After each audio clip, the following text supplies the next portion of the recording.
for 250 years, religious liberty has been a bedrock of the American project, often called the country's first freedom. There were the Puritans and the Quakers and other settlers, and many people fleeing the old wars to make a better life and to worship as they saw fit. And after a lot of signature cases, one thinks of recently Hosanna Tabor, Everson, Smith, maybe Masterpiece Cake Shop. Last year's case, Mahmoud versus Taylor in Maryland that went before the Supreme Court, tells us, reminds us that these questions are still very much being deliberated and debated, and that the borders are still unfinished.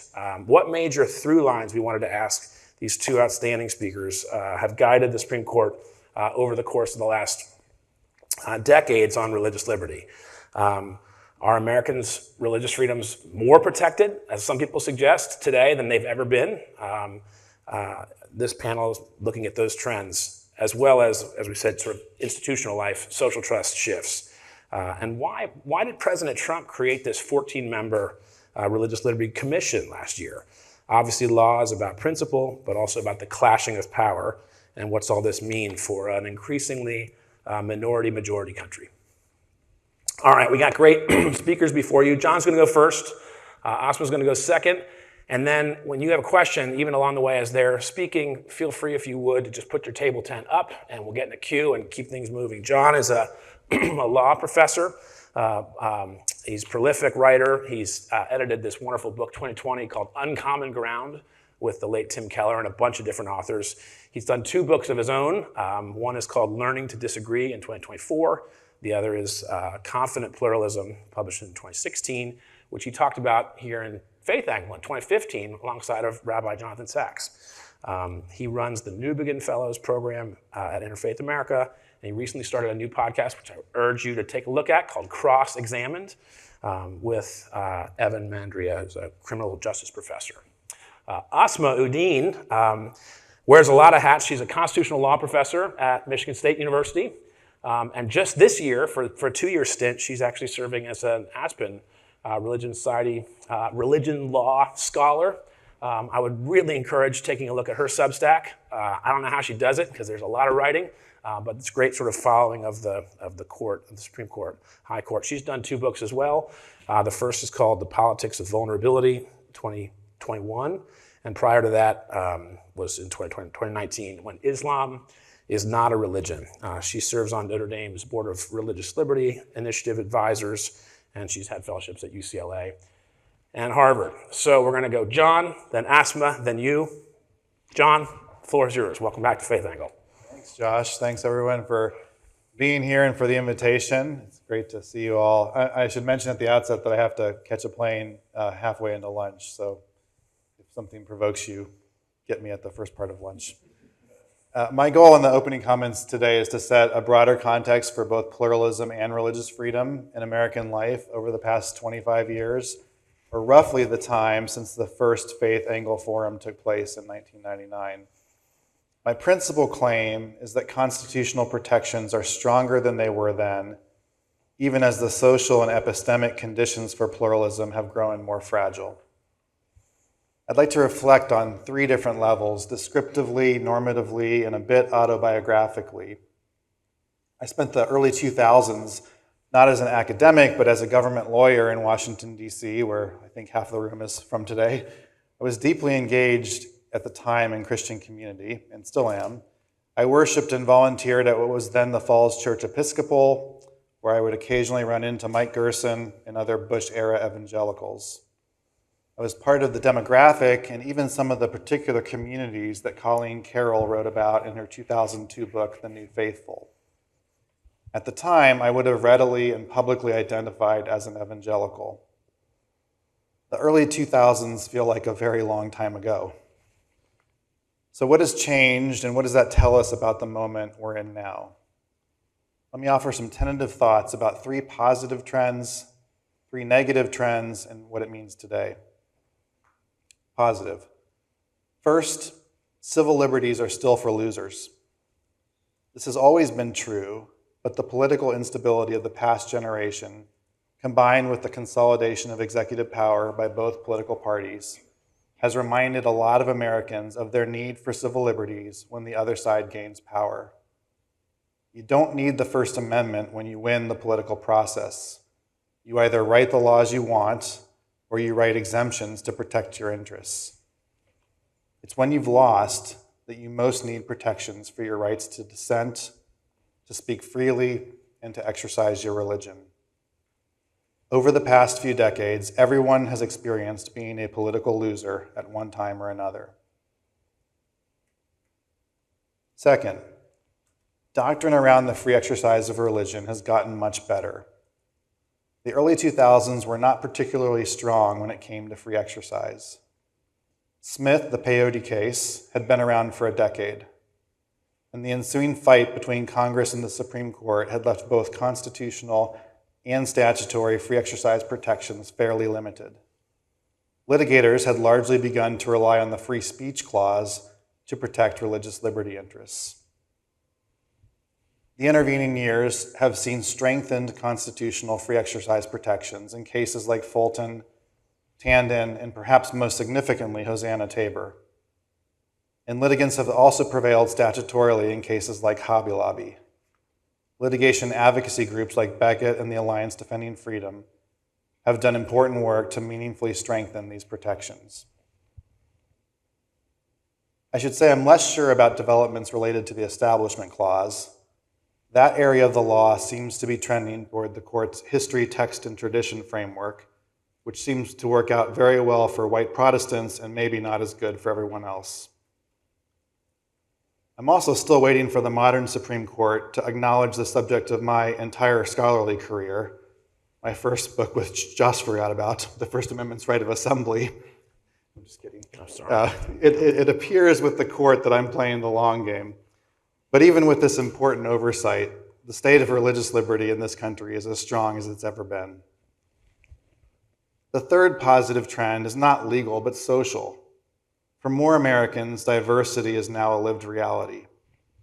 The past few decades have seen the growth of groups and movements that highlight our country's diversity, including my friend Ibu Patel's Interfaith America, where I serve as a senior fellow.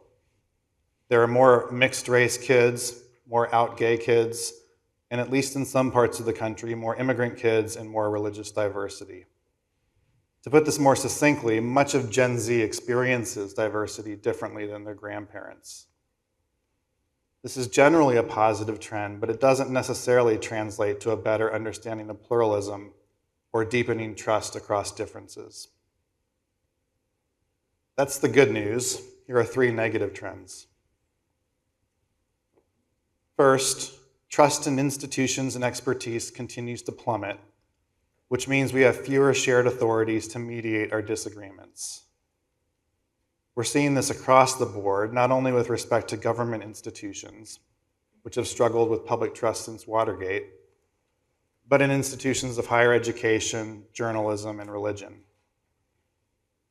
Some of the waning trust is well-deserved. We've seen decades of scandals and plenty of unhealthy institutions. But institutions are a paradox. Even when they fail the people within them, we depend on them to carry forward our shared endeavors. The communal focus of many religious institutions in particular, worship services, potlucks, small groups, service projects, means that the loss of religious institutional trust directly affects social trust. Second, collapsing trust in institutions is intensified by what Bill Bishop called the big sort. We increasingly live, work, worship, and argue among people who already share our assumptions. Bishop published his analysis in 2009, but the evidence shows his thesis continues. During the pandemic, more than 1 of every 10 people moving to Texas was from California. From 2004 to 2020, the number of super landslide counties where a presidential candidate won at least 80% of the vote jumped from 6% to 22%. The big sort also continues online, and the algorithms play to our worst selves. I could pick any number of examples, but in the one that comes to mind in the context of today's discussion, I'll suggest the reaction to the Supreme Court's 2020 emergency docket COVID case, Brooklyn Diocese against Cuomo. Doctrinally, the case was relatively unimportant, but it was Amy Coney Barrett's first decisive vote, and it involved a clash between progressive politicians and conservative religious institutions. Depending on one's social media feeds, the decision was either a miracle from God or the end of democracy. The third negative trend is that we are experiencing not only moral polarization, but epistemic fracture. We are losing shared confidence not just in values, but in facts, categories, and standards of judgment.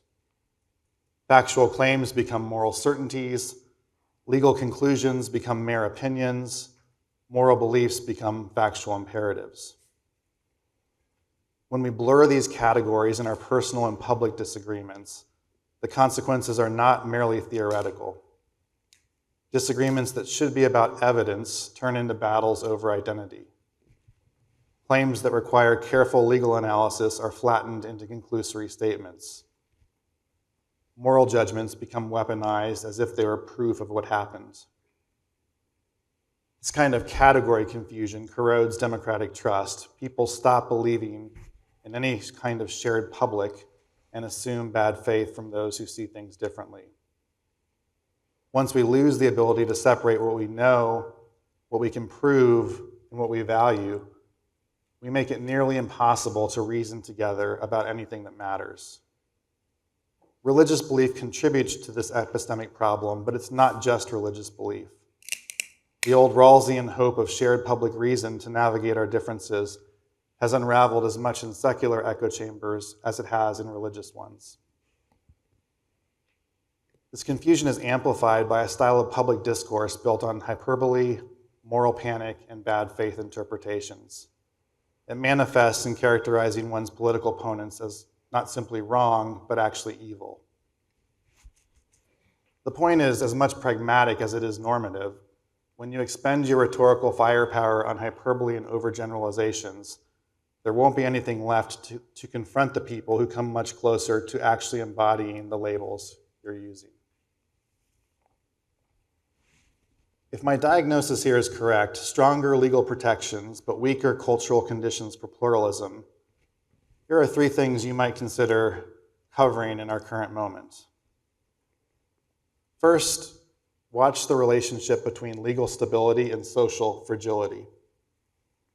It is possible to tell a story in which religious liberty is stronger than it was in 1999, and yet pluralism is far more brittle in everyday life.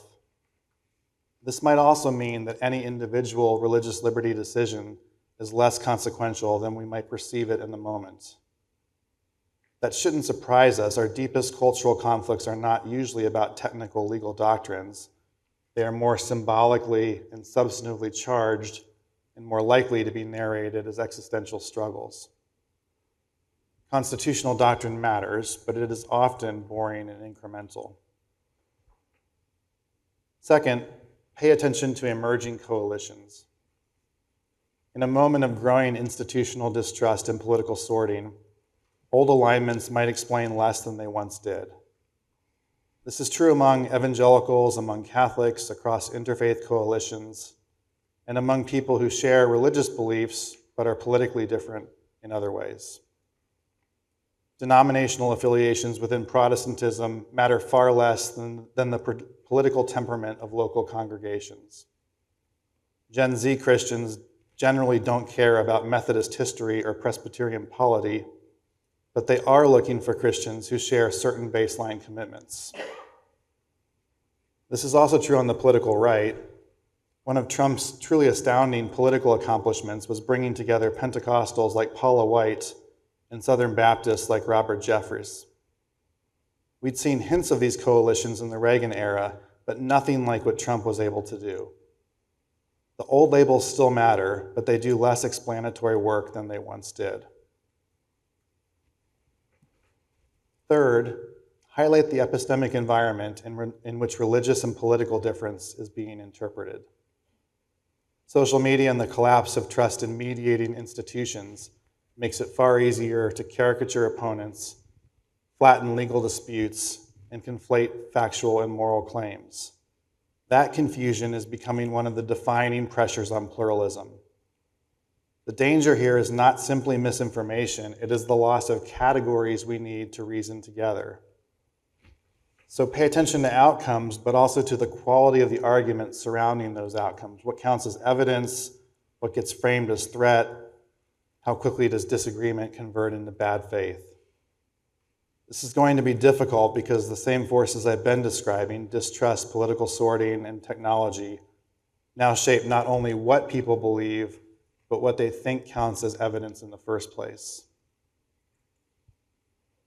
The dynamics I'm describing are not just in our institutions, politics, and media systems. They also affect our communities and interpersonal relationships. So let me close a bit more personally by returning to my own story. As Josh mentioned, I last spoke at the Faith Angle Forum in May of 2015. It was 1 month before Donald Trump announced his first candidacy and 1 month before the Supreme Court legalized same-sex marriage. By that time, I found myself somewhat, but not entirely, distanced from the evangelical culture I had experienced in the early 2000s. Part of the reason for me was the Duke theologian Stanley Hauerwas. I'd been exposed to Hauerwas in law school, and then after 4 years practicing law at the Pentagon, he had become a key mentor and friend during my time in graduate school. Those of you who know anything about Hauerwas will spot a bit of tension between his approach and that of the post-9/11 Bush evangelicals. The other significant change for me was a growing sense of my own racial identity and the challenges of race within evangelicalism. In the early 2000s, most of my church experience was to white evangelicalism.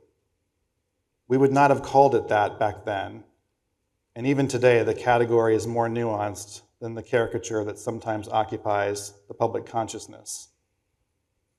But an evangelical Episcopalian congregation in Washington, D.C. in the earlier 2000s, it was pretty white. By 2015, after graduate school and a few years of teaching law, I had more exposure to critical race theory. Back then and even today, the category is far more nuanced than the caricature that sometimes occupies the public consciousness. I also had more black friends and had more experiences with multi-ethnic ministry. Along the way, I came to understand my own story better. My dad had been born at Manzanar, where my grandparents had been incarcerated, and he then went on to spend 30 years as a U.S. Army officer.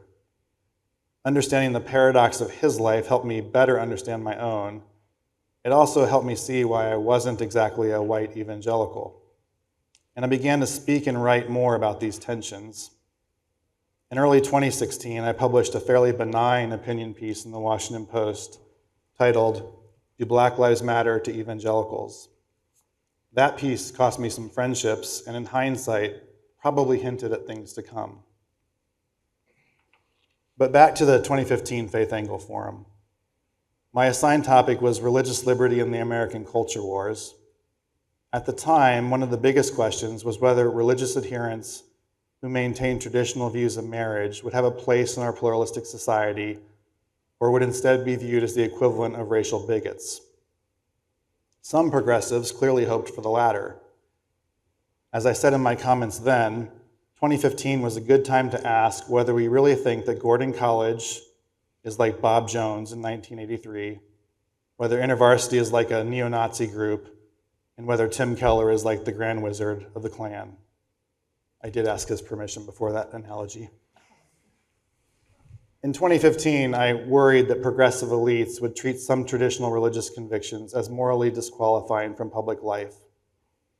I still believe that perspective poses a real danger to the possibility of pluralism. But the intervening years have revealed a different danger. Parts of the political right, including some of the Christian right, have increasingly embraced a posture that is fundamentally incompatible with pluralism. Empathy has become a sin, and people like David French and Russell Moore are viewed as sellouts and heretics for their willingness to engage charitably across differences. I don't mean all conservatives, all Trump voters, or all evangelicals. I mean a set of increasingly visible voices that fuse religious identity, political grievance, and national belonging in ways that make diversity and disagreement harder to sustain. And the negative trends that I highlighted earlier decreasing trust in institutions, the big sort, and epistemic fracture will make it even more difficult to counter these developments.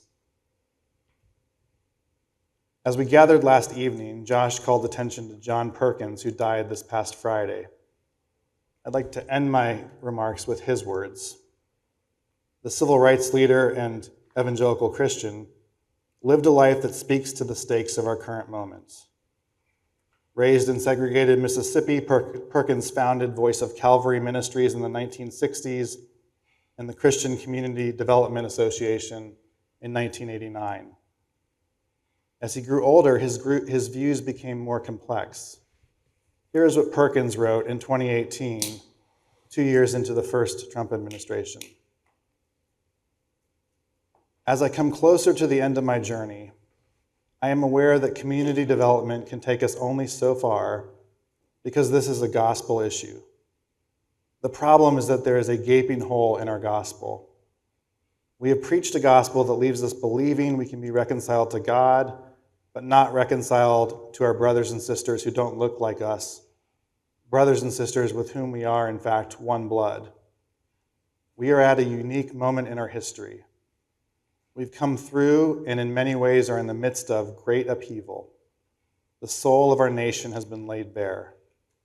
We have only to look at the sign of the times to realize that the church may not have long to get this right.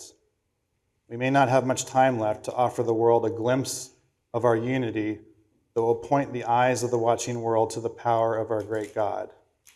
Yes, there's an urgency. Time is running out for all of us. Thanks for listening, and I look forward to hearing from Asma and our discussion to come.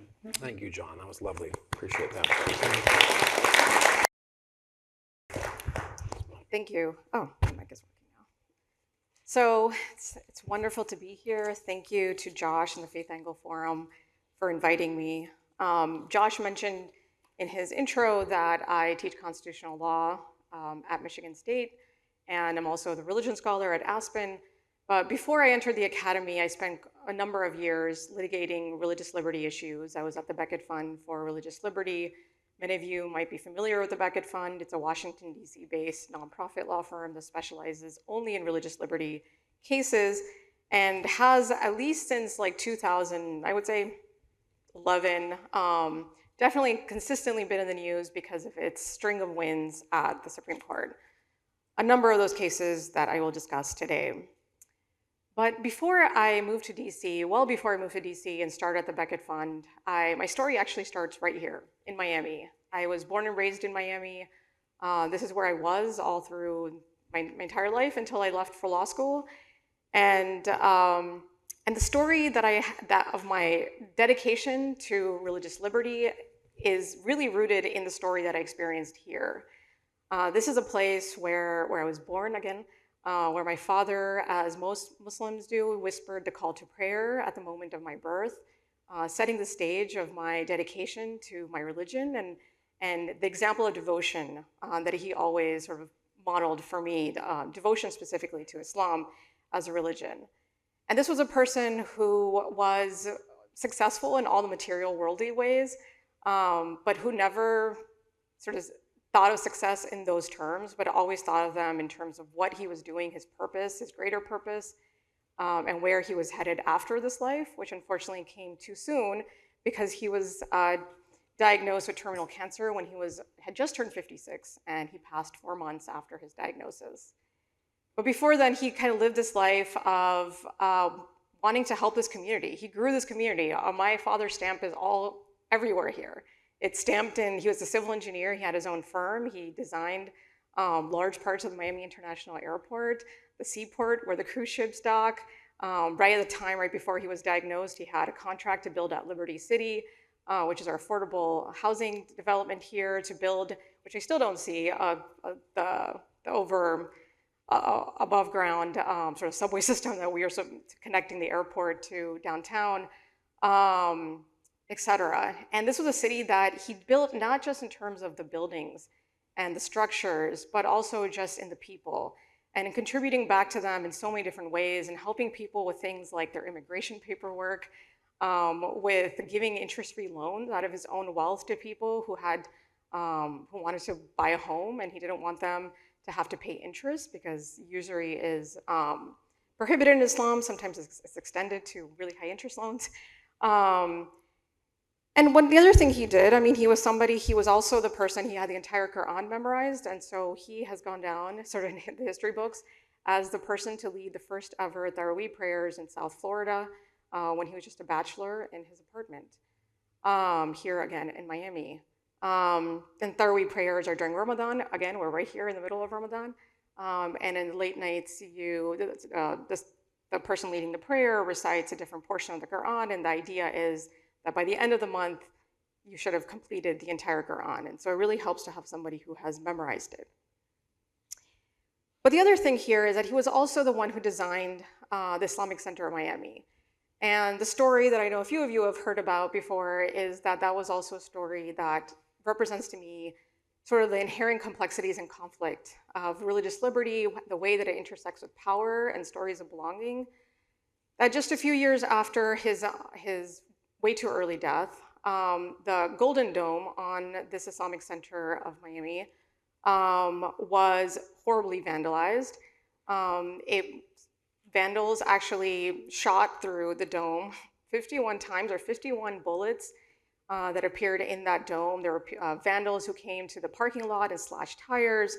There was a number of different horrible things that happened, but in particular, it is that dome with the 51 bullets that stands to me as a representation of what happens when even somebody who has dedicated to living his religion out in ways that are just broadly pluralist, broadly generous, when the religion of that is held and cherished in that way is disrespected, and what that really means about the state of religion and religious liberty in this country.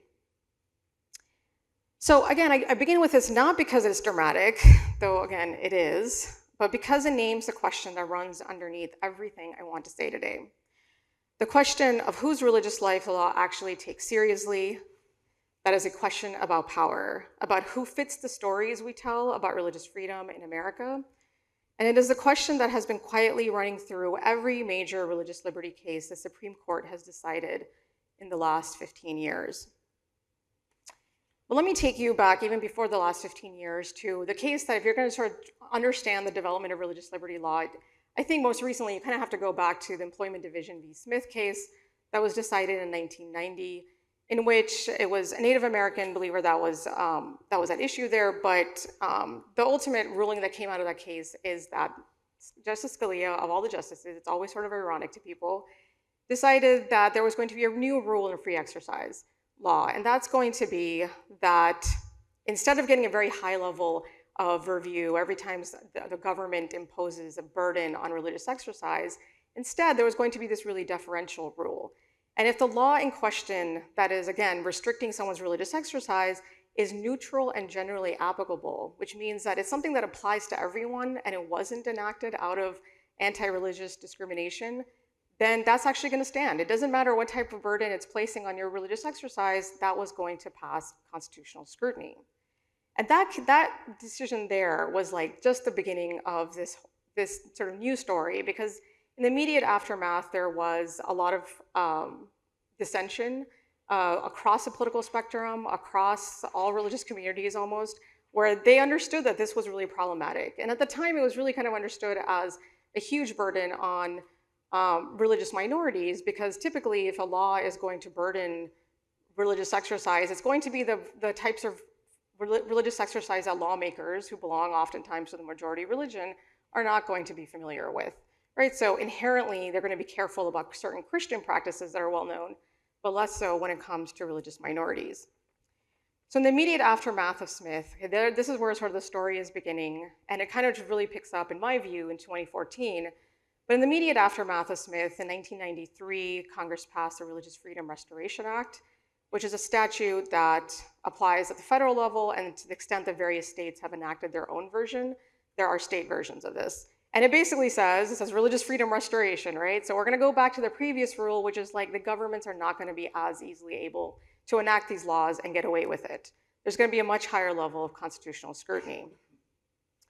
And also soon after, there was a case dealing with, actually back here in Hialeah, not too far from here, Hialeah, Florida, dealing with the Santeran Church, where that question, right? So it has to be neutral and generally applicable. So the neutral part of that requirement ended up being a source of something that the Supreme Court could poke holes in. Santerans engage in animal sacrifice as part of their religious exercise, and the city of Hialeah decided that it was going to enact a series of ordinances against animal sacrifice, but make exceptions for pretty much every type of animal sacrifice other than for religious use. And so if you needed it for, for the purposes of food, for example, slaughtering animals for food, like that was allowed. There was a series of exceptions, and just one thing was left, and it was you can't slaughter them for religious ritual. And there was all this evidence in the legislative record that the various sort of policymakers in this regard were specifically thinking about the Santerans when they came up with this law. And so the court said, look, this actually passes muster. Like the Smith's case said it has to be neutral and generally applicable.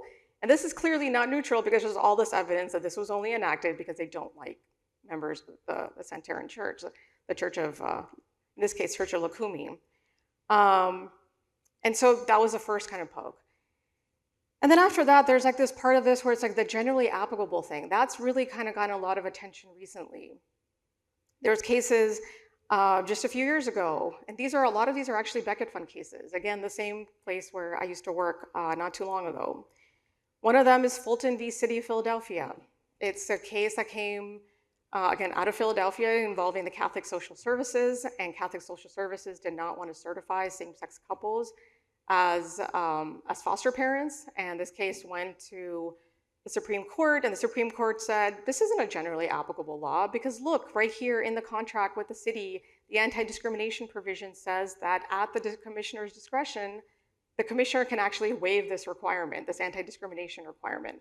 And so the fact that there's a possibility of discretion means that it's not generally applicable. Hopefully this isn't too much legalese. And so there's been an expansion. During the pandemic, there was a further expansion. As we're expanding past Smith, and beginning to find ways around its very deferential rule, what you're seeing is that increasingly there's like broader and broader protection for religious exercise, right? So you saw that with the RFRA, you saw that with Lukumi, you see this with Fulton, you see that in the pandemic cases, right? In the series of pandemic cases where you had religious institutions and individuals who were saying that these COVID regulations were restricting their religious practice. The court, in the beginning, was deferential to the various states, and understanding this pandemic was something new, but then at some point, sort of the tide began to turn. And the court repeatedly sided with churches that were challenging occupancy restrictions, embracing what scholars call the most favored nation rule, right? So basically, if the government allows any comparable secular activity while restricting religious practice, that is itself enough to trigger strict scrutiny, that really high level of constitutional scrutiny.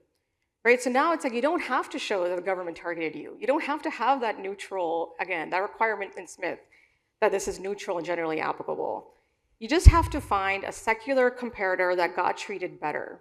And in a complex regulatory landscape, that's almost always going to be the case, right? There's always going to be, like in those cases, it's like, well, why are the movie theaters and hair salons getting certain rules, but in-home religious gatherings getting different rules? And the second you can kind of find that there's a secular comparator that's being somehow treated better than a religious comparator, that was enough for the court to trigger the highest level of scrutiny. So all of that's happening in the free exercise context. And at the same time as you're seeing these sort of expansions in the free exercise context, there's also a lot of things happening in the establishment context, some of the stuff that John already kind of touched on. Right, so this is, questions about when religion can appear in public institutions and public funding, right? And in a number of these cases, you either see a change in the way the Establishment Clause test is working, and I'll get to that in a little bit, but also just a reconfiguration, that maybe this isn't an Establishment Clause issue, this is actually a free exercise issue, and once you move it into free exercise and you have this expanding sort of protection for religious liberty and free exercise, then that also then extends further protections for religious believers. So basically, the overall trajectory here is that religion gets a lot of protection. The Supreme Court has moved dramatically away from Smith. It's sort of on the cusp of overruling Smith. I've heard through the grapevine that Chief Justice Roberts is waiting for a sympathetic minority to bring the right type of case so that the court can finally overrule Smith. But in the meantime, what's happening is that they'll find just ways of taking everything out from that deferential rule and providing the highest level of scrutiny to religious claims. Now, for many Americans, this trajectory feels like an overdue correction. Like the court is finally taking religion seriously as a constitutional value rather than treating it as something to be managed, right? This feels great. This is like a return to what America was. And understanding that religion is under threat in this country, that's a lot of people feel, and the court is finally standing up for these vulnerable religious believers, which are not always just the minorities that we think about when we think about minorities, but oftentimes a lot of Christians who feel like they've become a minority in this country. But for others, it looks like the court is building a constitutional architecture for opting out of civil rights obligations. Both readings capture something real. And the tension between them is why religious liberty has become the most genuinely contested area of First Amendment law. Now, this brings me to the case that Josh mentioned in the introduction. He mentioned Mahmoud v. Taylor, which again takes us back to another place in my journey, because I actually currently live, even though I teach in Michigan State, I live in Montgomery County, Maryland.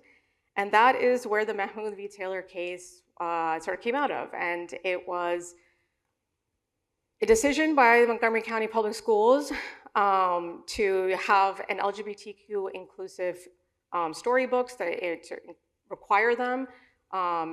In the litigation, they said kindergarten, but I remember on the ground that it started in pre-K, so starting at age 3 and up through 5th grade, that there was going to be this required LGBT inclusive curriculum that was going to be integrated in the English language arts curriculum. And the books included titles like Prince and Knight, which ended with two men's wedding, Born Ready, which told the story of a child who identified as transgender, and Love Violet, in which a girl has a crush on her female classmate. There was a number of other books called like Intersectional Allies, for example. And the district directed teachers to incorporate these books seamlessly into everyday instruction, not in a discrete unit, but woven through literacy teaching across the school year. Right, so the idea was I had to permeate. It can't just be a discrete thing. And there's a reason that's gonna come up. Teachers were explicitly told they could not opt out of using the books at all. And the district provided scripted guidance for how teachers should respond to student comments. If a child said two men can't get married, the suggested response was, when people are adults, they can get married. Two men who love each other can decide they want to get married. If a child said a character can't be a boy if he was born a girl, the suggested response was that that comment was hurtful. Teachers were directed to, in the district's words, to disrupt. This was literally written in the guidance that their job was to disrupt either or thinking of their students. Muslim, Catholic, and Ukrainian Orthodox parents objected, and initially the district accommodated them with an advance notice and opt-out, but then it decided just one day that it was no longer going to offer this opt-out anymore. It rescinded that policy. Existing accommodations would expire at the end of the school year. When they announced this, the district cited classroom disruptions from the volume of opt-out requests and concern about isolating students who were pulled from the lessons. What was notable is that opt-outs remained available for state-mandated family life and human sexuality unit, for multilingual learners, and for students with disabilities. So there were other areas of the curriculum that parents could easily get an opt-out from, but they could not get an opt-out from this particular curriculum. So the parents sued, and the district court denied relief, so all the lower courts said, well, they're not really making you do anything. All that's really happening is that these students are in the classroom, they're exposed to these books, and that's, according to our laws, sufficient that this is not going to be something that's considered a burden on your religious exercise. And there's like this whole long line in the school, sort of religious objector or school objection, parental rights, line of cases, that basically says that if the school is not forcing you to engage affirmatively in an act, then it's not placing a burden on your religious exercise. And as this line of cases was developing, this is also when the court was deciding Smith, right, in the religious liberty context, so this is parental rights, this is religious exercise. And it was just further buttressing this idea, right? Because Smith was all about taking away protections for religious for free exercise, right? Understanding burdens in this very sort of limited way. And so for a long time, the law was, again, if the school is not making you do anything or say anything, then that's not a burden, and we don't need to accommodate you. And that all is very different now, and the Supreme Court decided this case last summer. And so the Supreme Court reversed the lower courts in 6-3 with Justice Alito writing for the majority. For more than 40 years, again, we had this exposure rule, and that was again reinforced and entrenched by Smith. But what Mahmoud did was reframe the fundamental question. The majority didn't just ask whether teachers were compelling children to say or do anything. It asked something different. What happens when very young children are placed day after day in a compulsory environment where trusted adult authority figures frame contested moral questions as settled truth, and where a child's expression of her family's religious life is labeled as hurtful? And the court's answer was that this isn't just mere exposure. The majority didn't use a single label for what it's describing, but what I call it is essentially structural interference. It kind of came with the structural interference idea of burden. And it goes like this. The constitutional burden doesn't arise from any single element in isolation. It wasn't just the content of the books, and it wasn't just the teacher's scripted response, but it rises from the cumulative architecture. Contested moral propositions embedded in authoritative narratives delivered by trusted adults to developmentally vulnerable children with teacher directives that explicitly correct and label as harmful any expression of the religious view that the family holds. Right? Put differently, the court shifted the question from what the state commands to how the state designs environments where belief develops. Right? I have a paper on this that I titled "When Design Becomes Coercion."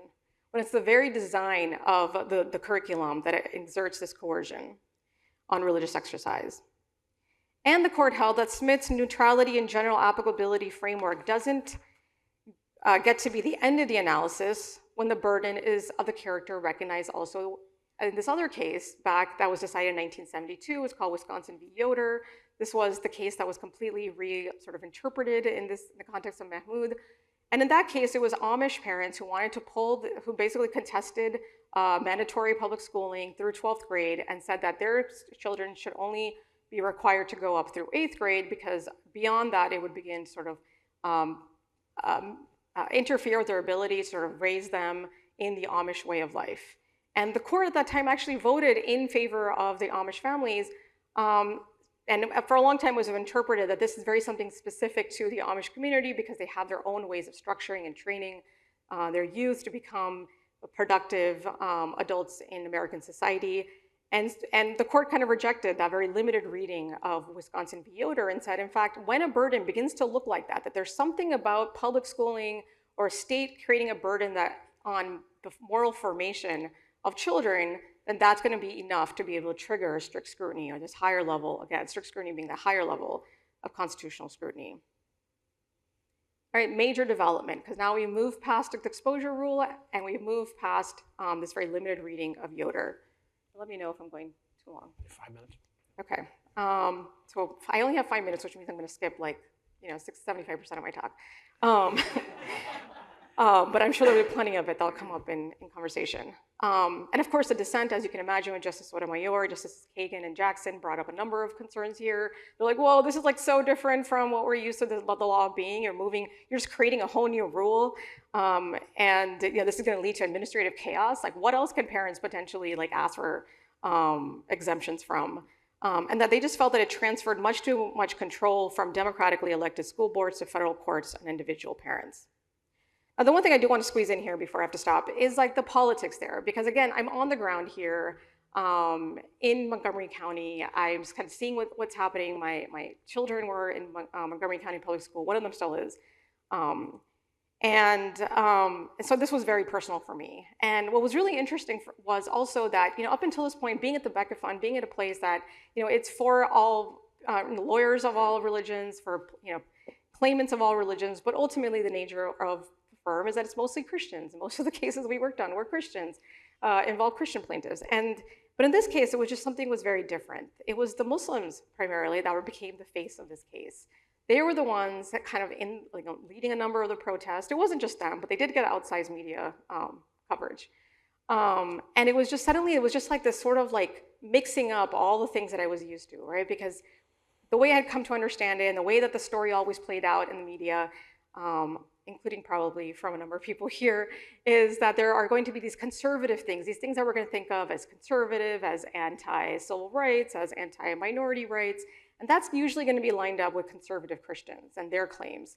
And then there's going to be things about religious minorities and marginalized communities, and that's going to be lined up typically with groups that we understand as minorities, racial, ethnic, religious. And in this case, it was all sort of mixed up because this is a term that I've used that I sort of borrowed from political scientists. They say that these are mega identities, right? These various traits that get sort of grouped together. Conservative goes with white and Christian, and liberal goes with non-white and religious minority. And now suddenly you have these, very in many cases, non-white Muslims who are the forefront of this, of leading the protest, of being at the hearings with the school board. And it became really contentious. There was a point at which one of the school board members were essentially accusing the Muslims of being on the same side as white supremacists. And it was really ironic because sometimes it would be like, an African Muslim wearing his full African garb, and he was being told that he was on the same side as white supremacists. And so it really kind of just was like, wait, what? Like, are you even listening to what they're saying, what their concerns are? Time and again, the people testifying at these hearings, many of the Muslim again were sharing that they are completely on board with minority rights. They don't want anyone to feel isolated. They just want to create a space where their own concerns about religious belief and religious coercion had a place at the table that could be heard sincerely. And time and again, they were told that they were bigoted. And the media just fed on this. There were just so many news stories, the number of pieces in the New York Times, MSNBC, you name it, where it was just like, what is going on here? Really kind of just really troubled by the fact that this had been mixed up. Suddenly Fox News, Laura Ingraham had a number of these people on her show on multiple occasions, and suddenly the same person who had been saying all kinds of horrible things about the Muslim community was stating on television, we've been waiting for you guys for this opportunity to work with the Muslim community on issues of religious liberty. And it was like, whoa, what is it, that was a completely different sort of message. But it was also just like, well, what's going on here? You're waiting, but you didn't take the opportunity to actually create that coalition, to create that alliance until Muslims had a religious liberty claim that was ultimately something that's going to serve your own interest. And in the past, I've written about this. I've kind of borrowed from Derek Bell's interest convergence theory that was developed in the civil rights context and talked about it as religious liberty interest convergence, and the extent to which religious minority claims are more likely to succeed to the extent that they actually map on to the interest of the majority. And for now, I'm just gonna sort of plant that seed because I think there's probably gonna be lots of questions and discussion around that. And ultimately, though, I think really kind of points to this question of religious liberty and how it's deeply embedded, not just with law, but also with culture and politics in terms of the way it has developed and the way I think it will continue developing. Thank you. Thank you, Asma. Thank you. That's great. All right, over to you, Kelsey Dallas with SCOTUS blog. And we'll go till about 10:30 or so to take a coffee break, and away we go. Hey, thank you both for your presentation. Something that's been on my mind even before this morning, but at various points of both of your talks, is how we address the headline problem with some of these rulings, because I think, as John noted, some of what the Supreme Court is doing is incremental, but journalists and news outlets don't really know how to describe a ruling that is just a small step in a direction that the court has already traveled.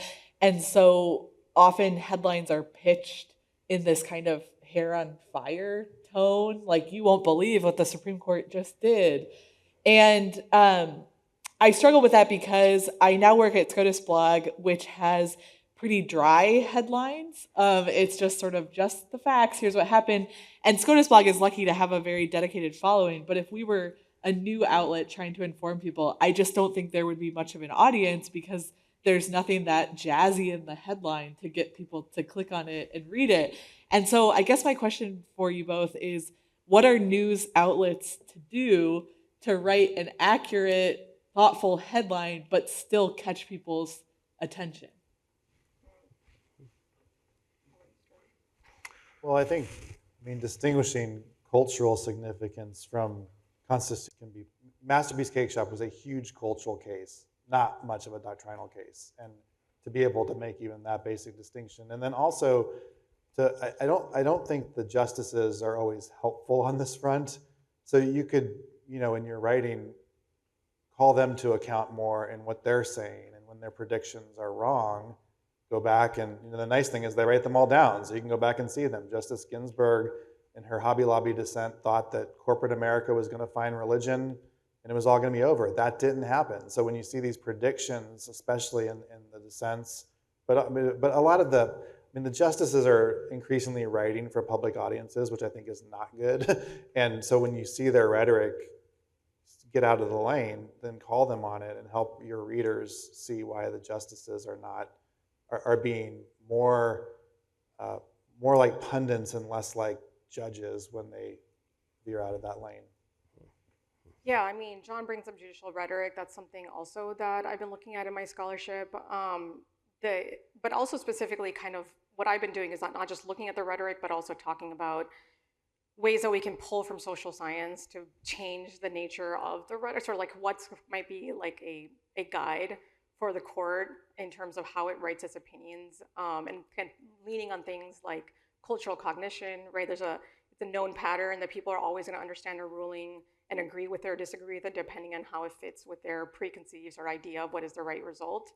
But also kind of leaning on things like moral foundations theory from like Jonathan Haidt, and the way that certain ideas or concepts resonate across like different moral foundations. And so I've been kind of thinking about this more from like, what can the court be doing up front in terms of that? And so on the one hand, so if the court were to adopt certain things, and I know that this is of course a question of like legitimacy is one that's top of mind, especially for Justice Roberts, right? And I know, that Justice Barrett and Kagan and Sotomayor and others are worried about this as well. And so to the extent that they're to start thinking about this up front in their actual opinion writing, I think that gives a good opportunity for journalists to be able to have a different type of opinion to be reporting on. And some of the phrases or the ideas and the ways that the judges are grappling with this could be the source of like headlines. Also, I mean, again, is it going to be as catchy as something that's like really culture worry or divisive? Probably not. But if that's where the court's going, and I think to the extent that civility becomes cool and interesting, then that could be another way of thinking about how to write these headlines. I thought of one other thing too, that because sometimes the court plays the incrementalism game with a strategy in mind, and so you don't want to err too much in the other direction of just saying, oh, it's always incrementalism. I mean, when Trinity Lutheran came out and there was that footnote saying, this is just about playgrounds, nothing to see here. But that was the case where actually the doctrinal work was doing a lot more than the facts of the case suggested. So you have to kind of think of it both ways and figure out where cases are signaling more doctrinally than they are culturally in the moment. I've only been doing this job for 8 years, but I know a lot more journalists today than a decade ago say that they don't write their own headlines. So I think that's an interesting trend. It's at the hook. Will Salatin from Bulwark. Thank you both. I want to come back to something John said at the beginning about civil liberties are for losers, and it just struck me listening to both of you that winners and losers is a big part of all of this. To John, you have described this problem of accelerating polarization, and it just strikes me from the last 25 years that a lot of this is driven from the top. I'm thinking of, we go back to George W. Bush, who had literally just won an election, and we had 9/11, and literally the first thing he did was, after that, was to draw this distinction between Islam and terrorism. So there was a leadership thing that mitigated some of the polarization that did follow, but could have been much worse after that. Contrast to today, we have a president who literally produces something called Trump derangement syndrome, where the polarization is very extreme, and it's sort of driven on both sides, but mostly by the behavior of the winner. So we have two winners here behaving differently and getting different results. And I wonder, my question to you, what can we do institutionally to cultivate or incentivize better behavior from winners, which then can affect the degree of polarization that follows? And to Asma, the case that you're describing, I as you were talking about the conflict between LGBTQ and Muslims and Catholics and other religions, it struck me. I'm hearing all of my progressive friends saying, hey, this is anti-gay discrimination and that's an oppressed group. So it's this perception of oneself as the loser therefore one must be in the right, and whatever civil liberties are involved should apply to oneself and not to the other side. How do we get people who think they are always the loser and therefore must always be the ones who are protected in any judicial or political context to see the other side potentially as a loser or as a group in need of protection?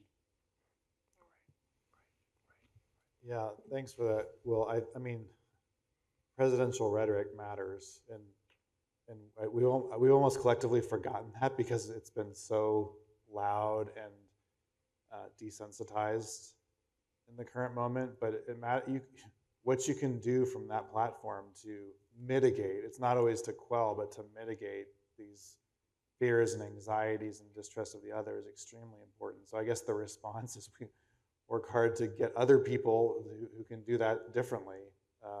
And then I think I always worry about the opportunists, because it seems to me that in this world of polarization and difference, you really only have two plays. You have the pluralism play where you learn to figure out how to live together, or you have the win at all cost play.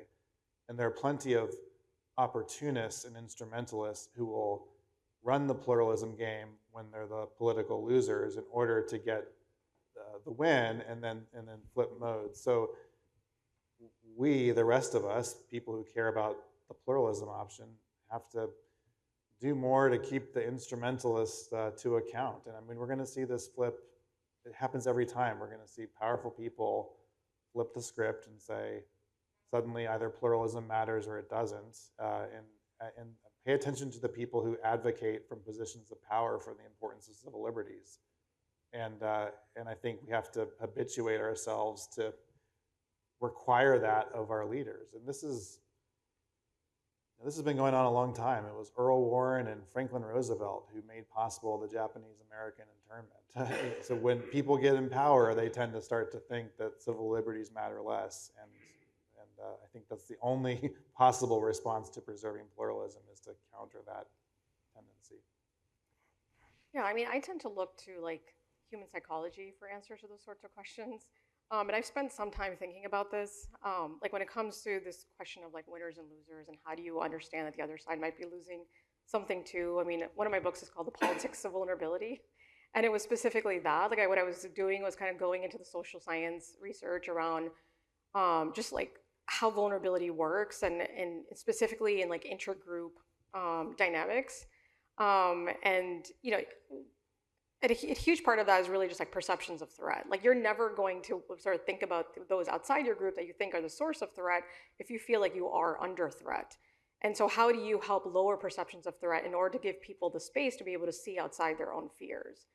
And you know, and just to get to that, even to get to the point where I was turning to human psychology, like sort of these social science studies as a way of figuring this out, was really because like my journey in this has been cultivated in a space like the Becket Fund, right? Like where I came to understand the conservative Christian claimants in our cases, like the various think tanks and other advocates in that space, in like a totally different lens than as many Americans see, because they kind of just see them as these problematic players in the sort of national story, whereas I got to know them on the ground or like in real life and time and again in the course of all these different cases. And so I was like, wait, those stories are so distorted. I mean, that's not who these people are, right? The Little Sisters of the Poor are these really cool, incredibly generous and kind and loving group of nuns who are, you know, just have devoted their entire life to serving humankind, and the most marginalized among them. And yet the way they're being talked about in the case of these various contraceptive mandate cases is just like these culture warriors, and who are out because they're bigoted, they hate, you know,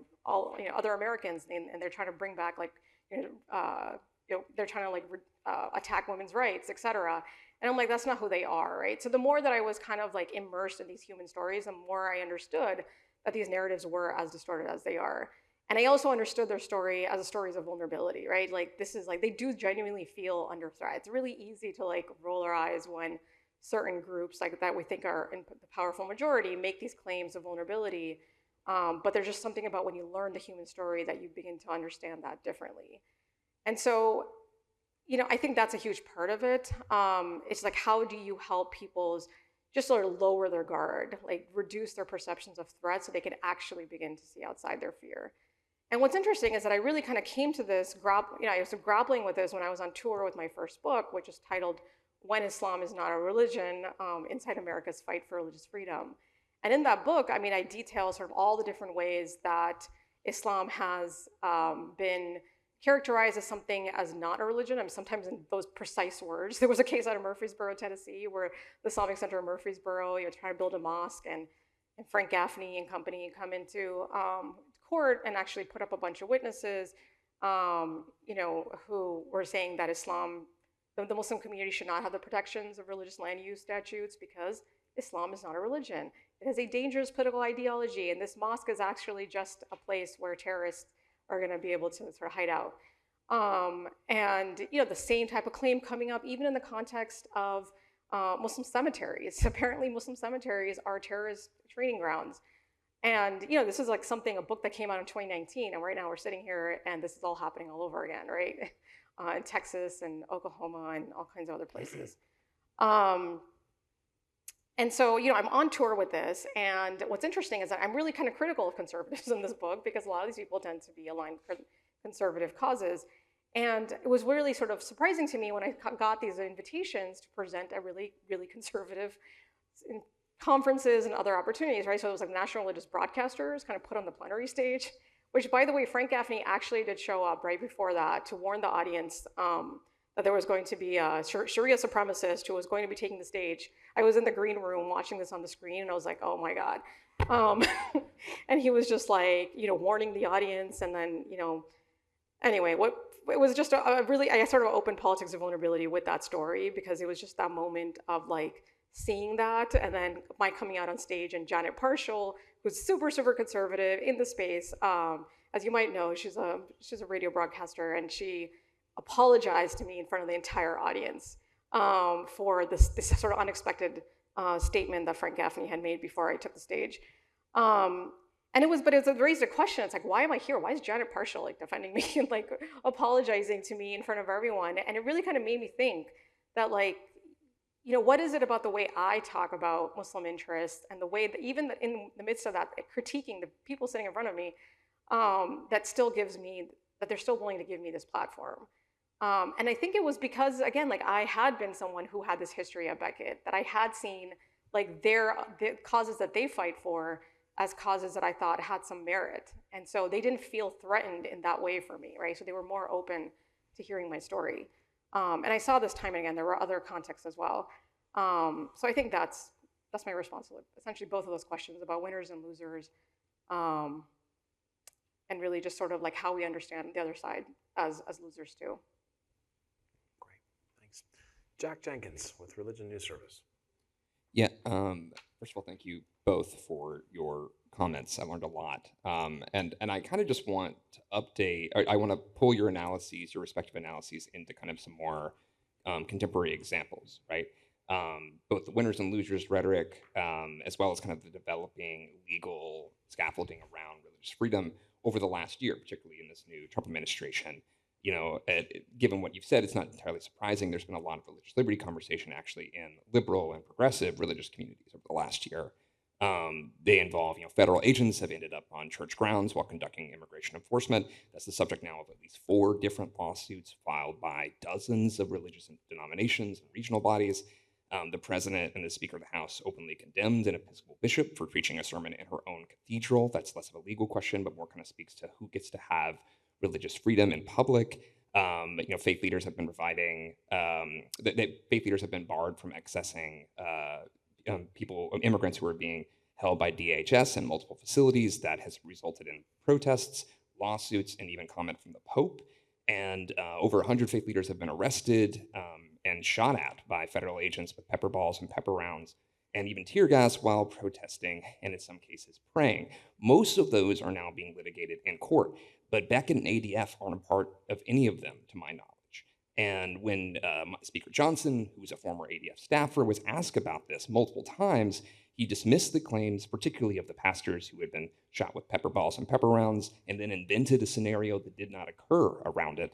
And more recently, when he was asked about members of Congress who have said that Muslims don't belong in American society, he declined to openly condemn it and discussed it as, quote unquote, representing popular sentiment. I give that trend to see. I'm curious how your analyses interprets that. That's not all that's happened in the religious liberty space for the last year. Does it, augment or accentuate the kind of the trends that y'all were talking about already? So my sense is, I mean, all of that is extremely worrisome. I hope that Beckett especially steps up to some of those cases and takes them on. They're largely a function of executive agency action and not yet constitutional doctrine. So I still think the doctrine is extremely, extremely good, which means litigators need to get in there and argue the doctrine in some of these cases. They need to strengthen the assembly doctrine on some of these cases as well. There are some limit examples, like in Minneapolis going into the worship service and disrupting that I think there are strong countervailing interests. But in a lot of the ones you named, these are classic examples of religious freedom being exercised in public, and they should absolutely be defended with all of the vigor that we've seen in past years. Yeah, I mean, the only thing I would add is I think when it comes to these immigration issues, it's a perfect opportunity to kind of begin to reshape sort of the image of religious liberty. I mean, it's like, again, sort of like a reshuffling of like the way that it's aligned with either conservative or liberal issues. I mean, this is to the extent that religious liberty groups that typically are seen as conservative are going to show up and to support those who are challenging these various immigration restrictions. It's a great opportunity to reshape the narrative. Great. Natalie Allison, Washington Post. Hi, guys. Thank you. I also have a question about the Trump administration. This is about his Religious Liberty Commission. I don't know if you've been following current events with the commission closely, but Carrie Prejean Bowler, Catholic convert who was critical of Zionism, was recently fired. Samira Munshi, the Muslim member of the commission, resigned as a result, basically saying, this commission that exists to preserve religious liberties is actually trampling their own rights to articulate their beliefs. And Paula White and Dan Patrick, leading Trump's commission, are saying that their rhetoric was anti-Semitic, and Carrie is saying that they were trying to censor her social media post. So I'm curious if you guys have followed any of this, if you have thoughts on what all of this means,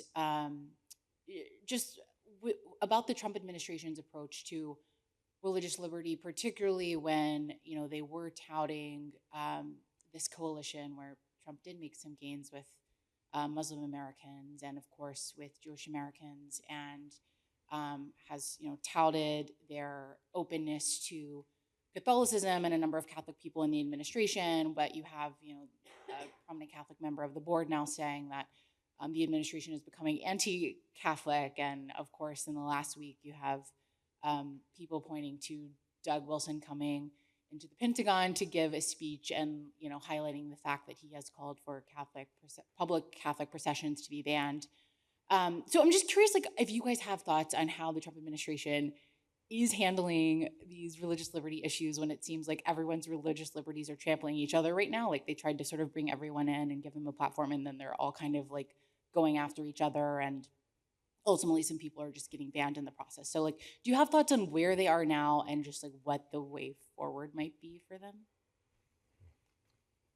Yeah, I mean, I think even when I first heard of the commission and those who are on the commission, what's interesting is I think the only Muslim members of that are Ismail Royer and Samira Munshi, and both of them were big players in this MCPS, the Mahmoud case, in terms of the on-the-ground sort of protests. I mean, Samira is she just graduated from college a year ago, but she kind of, and she testified at one of the hearings, and I think that's her main sort of involvement in the religious liberty space.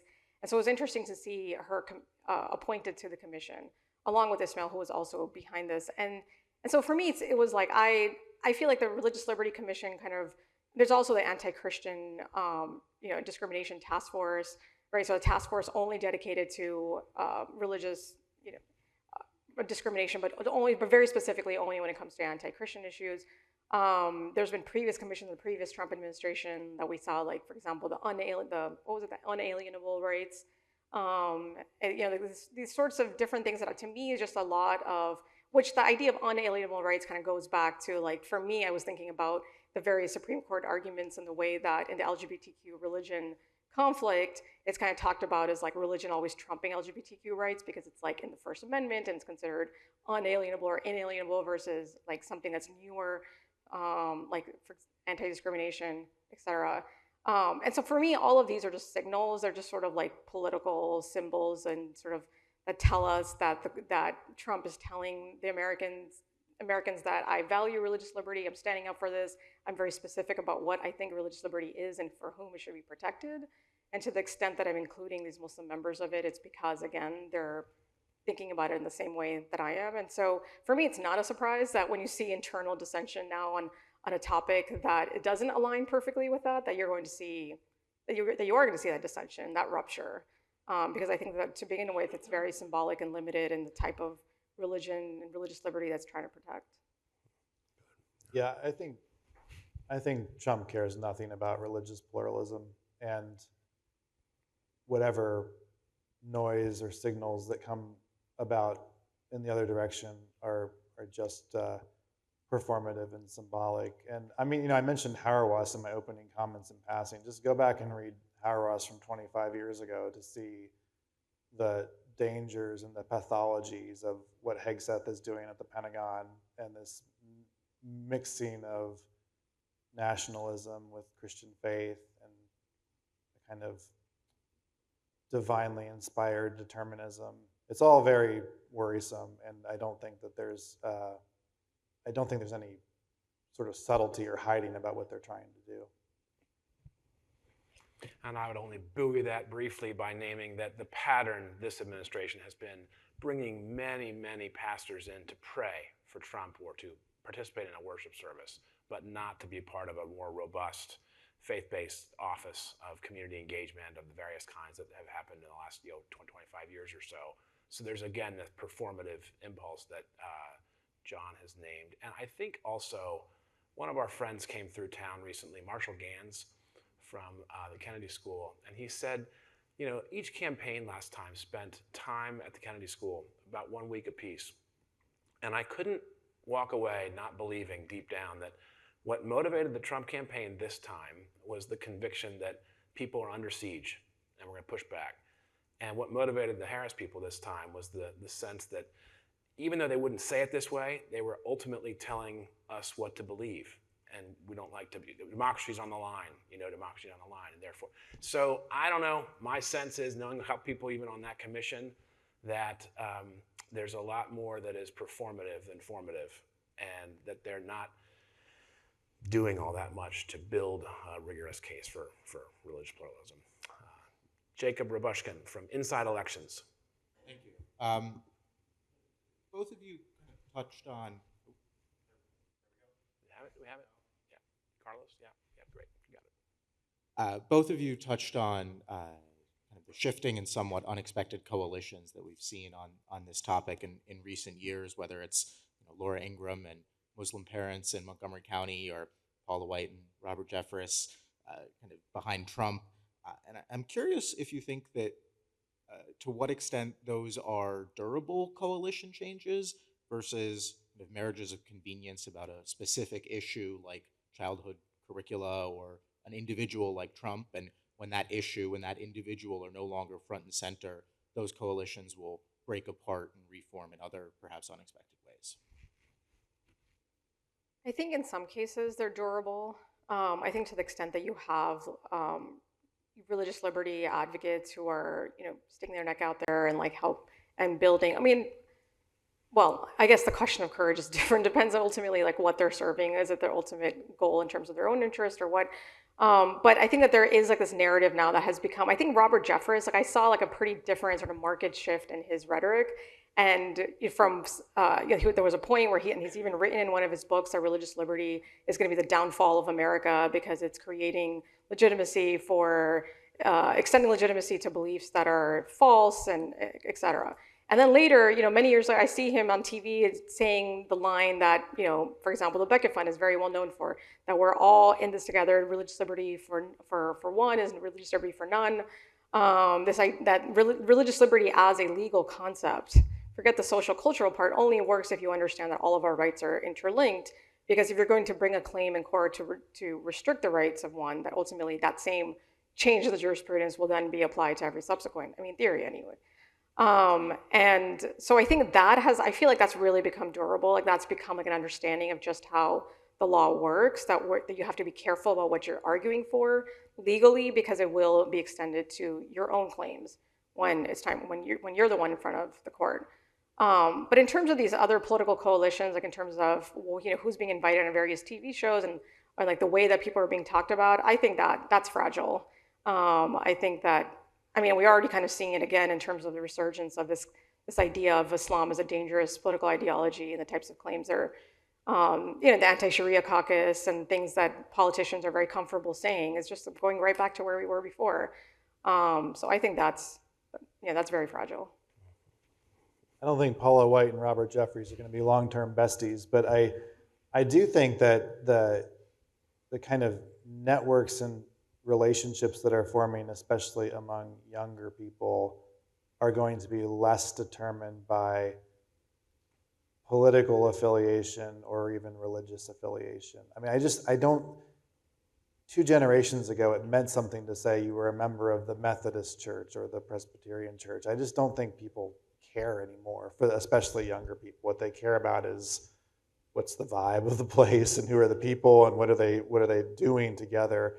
And that's a pretty big change when you think about how important it was for, I'm thinking of the book An Anxious Age, that talking about the collapse of mainline Protestantism over the last 50 years, and with those large institutions differently situated and less identifiable by younger people, I think we're going to see more durable coalitions emerging out of that. Great. Eleanor Kilbana from the Texas Tribune.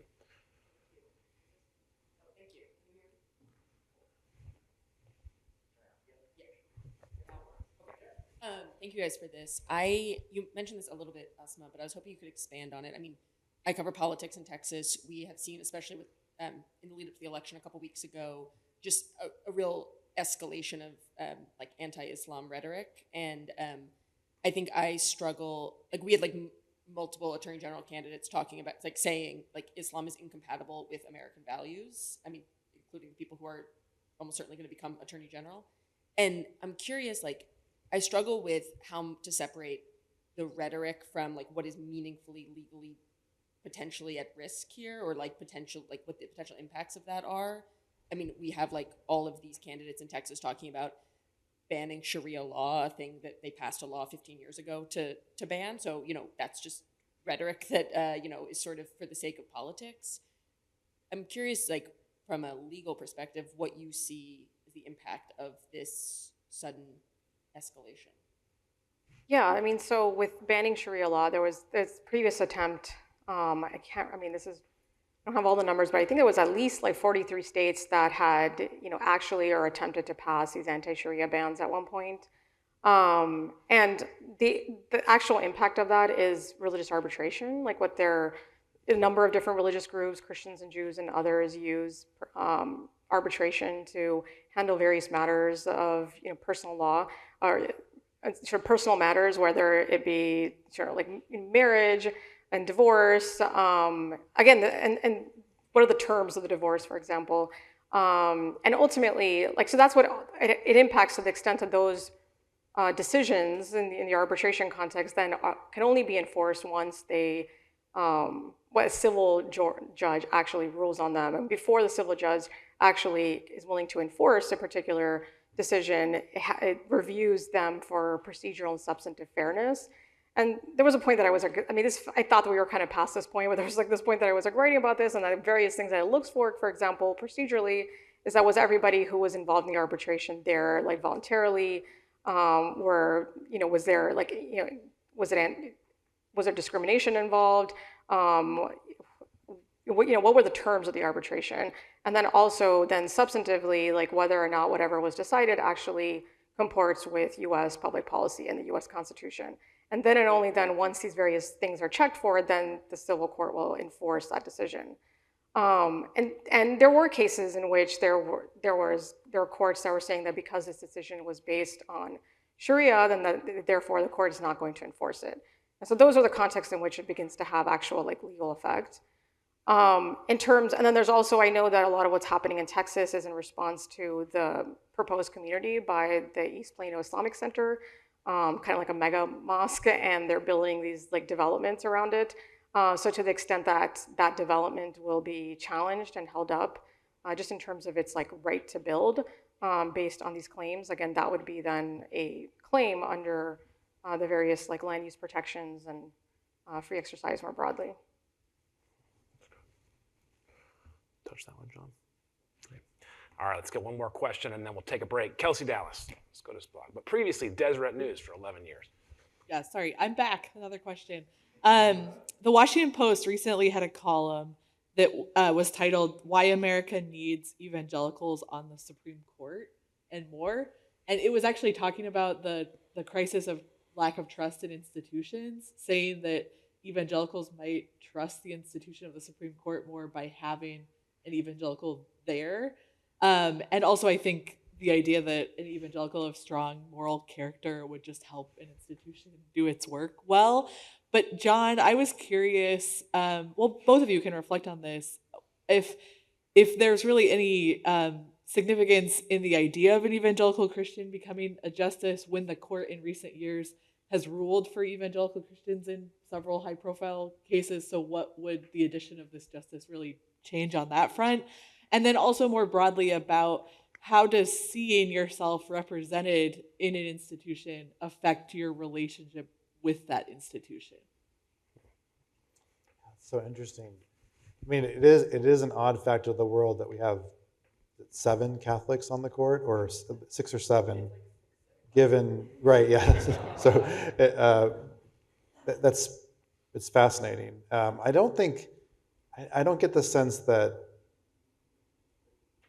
that form of representation matters significantly to questions of institutional trust. I mean, it's more about probably what the court's doing, to your point, how it delivers or doesn't deliver in decisions. I think that on the rhetorical point, if you had justices whose language persistently devalued or diminished a certain religious group, that over time could contribute to weakening institutional trust. I'm just thinking back to the 1960s cases about the Sunday blue laws, where the justices were so dismissive about the religious practices of Orthodox Jews in ways that just made you think, like, how they don't even understand, they can't even imagine what empathy might look like to the religious practitioner in this context. So if that emerged, it could contribute to a kind of individual or person-by-person lack of trust. But I just don't, despite the growing sense of the public wanting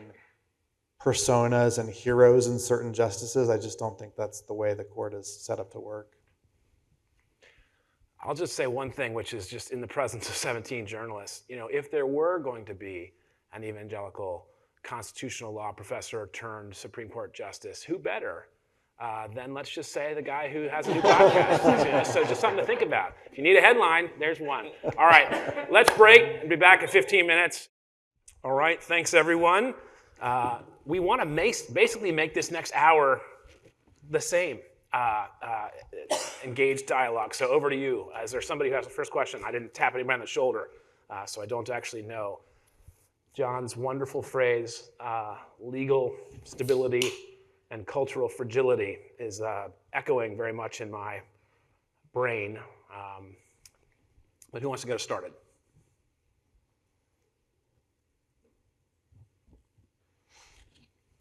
All right, I'm going to do my job. So I want to basically ask John Inazu, who has written on pluralism themes for a very long time. Confident pluralism, has this sort of conviction about humility and confidence at the same time, that people can be confident in their convictions, about a little bit about how ultimately how worried you are about that cultural instability. But I'm only going to do that after Ashley Parker from the Washington Post asks her question. So let's just keep that in reserve. Ashley, you're up. So I will ask, you mentioned... Hit that button, Ashley, if you will. Sorry. All right, so this is, I know we're not supposed to be performative, but welcome back from the break. We're going to start a little session. Ashley Parker from the Washington Post. Okay, John, John, you mentioned is one of your negative trends the declining faith in institutions. And Kelsey mentioned in her question this idea of like an evangelical on the court could maybe restore that faith. But I feel like and I imagine many of the other journalists in the room are asked all the time, right? Like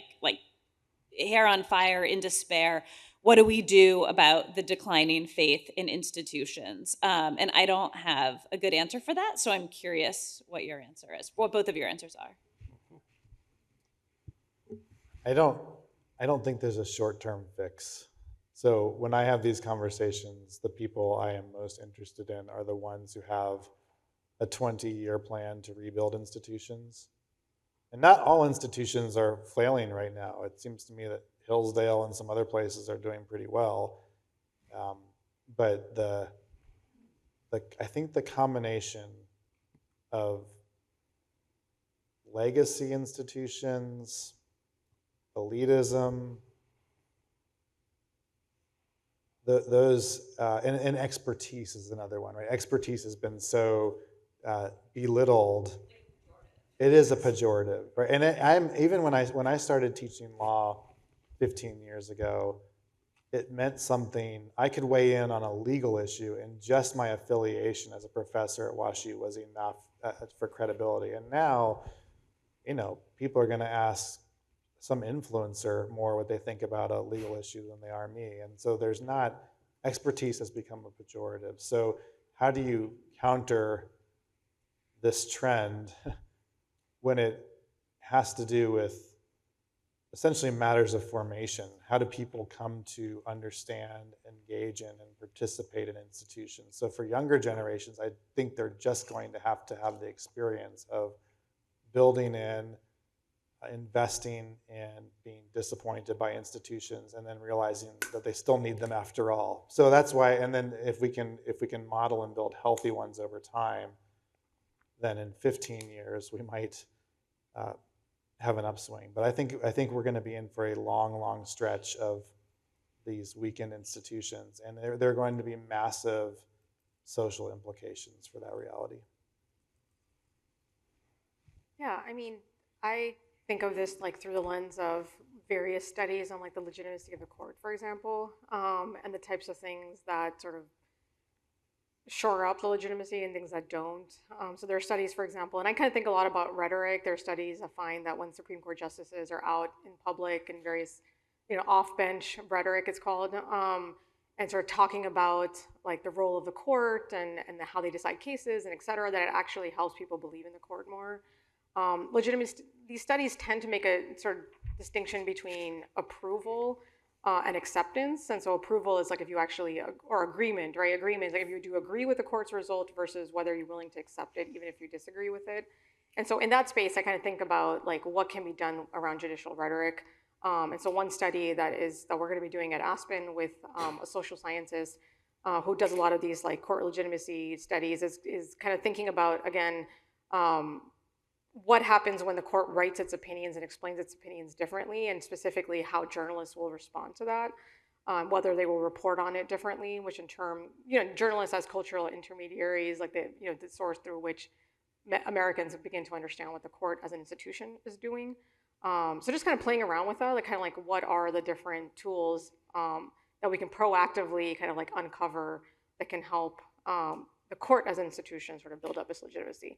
And I think, tying back to an earlier question by Kelsey about an evangelical on the court, I mean, that kind of reminded me, this is like informal, not outside the context of an actual sort of study. Just like as somebody who teaches constitutional law, I teach the individual rights portion. And so we have very passionate disagreements in class because, we're talking about Dobbs and we're talking about affirmative action and everything else. And so I hear from the students, right? And one thing that's come up is like the question of representation, where they just feel like the court, the current and past, will never understand like the experiences that that they feel need to be amplified, that they think need to be protected under our Constitution, because they just don't have those experiences.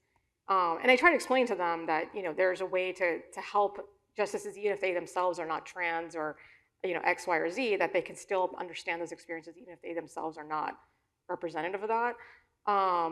But I think, one question, I think for them, for a lot of students anyway, I think the question of representation helps in that regard. I have a question that I'm still working through myself and would appreciate some some of your insights on just on the question of standing in a secularizing America. We've talked a lot about, for instance, the legal doctrines that are evolving in the context of religious liberty right now, given the new composition of the court or changed composition of the court, in the context as well of a changing society or a fragile society that's incredibly polarized.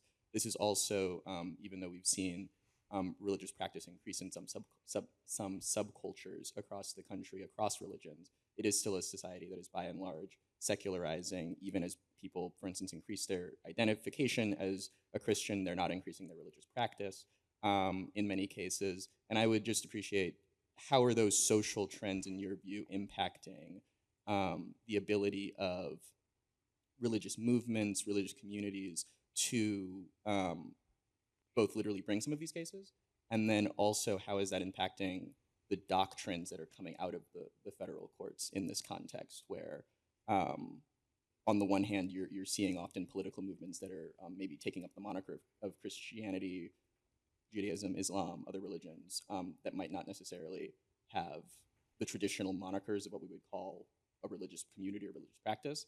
And on the flip side, there's just many Americans who just identify with nothing in particular. A lot of other just religious, spiritual beliefs, superstitious beliefs are spreading through the country that maybe we wouldn't have called a religion before, but now like more people might believe in them than some traditional religions. How is that impacting the legal doctrine here, the changing social and political realities around it? Yeah, I think this is a super important question and relatively understudied. My colleague at WashU, Lee Schmidt, has a book on, I think it's on, the title is Unbelievers or something like this, but studying the growing demographic of unbelievers, which is significantly different today than it was even 50 years ago. So how does this affect legal doctrine? Well, lots of ways. One, the Establishment Clause premise has largely been trending toward a kind of constitutionally acceptable, non-sectarian, lowest common denominator approach to religious symbols and prayers. That's not going to work for non-believers who reject the premise altogether. So the doctrine that's been built around, say, let's have the non-sectarian prayer, is going to be in growing tension with a demographic of non-believers. It depends on sort of how non-belief is characterized, but for some non-believers, free exercise itself is not going to be a meaningful right. They'll say, well, why, I don't believe any of this, so why are we giving special protections or special permissions to this group of people when I'm also a citizen? And that story will have to be re-narrated. I think the even greater challenge, though, is to the challenge of pluralism. So the question of pluralism and most pluralism theory in the 90s and early 2000s assumed a kind of religious pluralism. And even across different faith groups, you could appeal to something like shared transcendence or notions of forgiveness that ran across different religious traditions. It's harder to do that to a demographic of non-believers who might reject a transcendent frame altogether. And so how do you include them in a conversation? How do you discover a vocabulary that works out of an interfaith context? And I just don't think that's happened meaningfully yet within the broader conversation about pluralism. Great. Yeah, so the first part of your question, were you saying how is the politicization of religion, of Christianity specifically, affecting doctrine? Still working through it, but Increasingly secular. but yes, how does the politicization of religion in a secularizing country generally affect the legal doctrines? Yeah, I mean, on the one hand, I think it definitely affects perceptions of what the court is doing, because all these things are kind of thought in terms of right, left, conservative, liberal, sort of dichotomies. But I think that also I think a lot of work is done in sort of sincerity inquiry in legal cases, the extent to which there's a baseline inquiry oftentimes sort of seeded by the government in many cases that this is a sincere religious belief. But for example, in Hobby Lobby, when the owners of Hobby Lobby brought this claim against the Affordable Care Act, specifically the portions of the contraceptive mandate saying that they can't pay for in their employee health insurance for certain drugs that they consider to be abortifacients. I mean, there was like this big, and that is a Beckett case. There was a lot of talk about whether or not this was a sincere religious claim driving this lawsuit, or whether it was just a cover for anti-Affordable Care Act or anti-Obama motives. And in that case, I mean, there was plenty of evidence that this is sincere, that they practice these religious beliefs and many other parts of the way they run Hobby Lobby. But that often is like kind of where that conversation happens. Like, is this just a cover for a political agenda, or is this something real? But again, that doesn't change really how people perceive it, because lots of people still perceive it as just a political move. In terms of like the unbelievers or people who don't have a religion or don't understand religion, I think that's a challenge just for this continued robust defense of religious liberty, because a lot of people just have the question of like, why is this even something that's worth protecting? I think you see the court addressing that. I think, for example, in the Masterpiece case, the whole case was decided on the fact that the commissioners on the Civil Rights Commission said really horrible, bigoted things about this person's like religion as a source of hatred. And that in itself, the court said you can't have adjudicators actually engaging in explicit anti-religious animus. That right there is the basis upon which we're going to rule against the Civil Rights Commission. And so, and so you see a lot of this kind of like, what is the value of religion? Why is religion good? Why is this worth protecting? You kind of see the court kind of constantly sort of engaging in that particular rhetoric. And I think it's responding to just people's like just declining understanding of and respect for religion generally. The framers of the First Amendment debated whether to use the word conscience or religion in the free exercise clause. And at the time, they meant basically the same thing. But linguistically, it would be interesting and probably easier today to think about the notion of conscience in this broader context than the word religion. But that's not where we are, which is one of the reasons why I have advocated for a long time to pay attention to these other civil liberties like speech and assembly in the First Amendment, because those really do benefit everyone, and we can all name people, causes, and movements that depend on speech and assembly, whereas religion can sometimes feel one-directional. Just a quick addendum. At this exact table last year, we kind of nerded out on the religious demography stuff, and we had Mark Chavez, Alan Cooperman from Pew, and Christian Smith from then Notre Dame, now freed up to do more writing on a new book on folk religions. But they just gave us all the data, and one of the things we try to do with this project is to sort of bank it. So a year ago today, Faith Engel Forum, Miami, you could get a lot of it. And it's just, I mean, it's compelling. It's just that, for 7 decades in a row, we had roughly 70 or 71% religious engagement in a house of worship.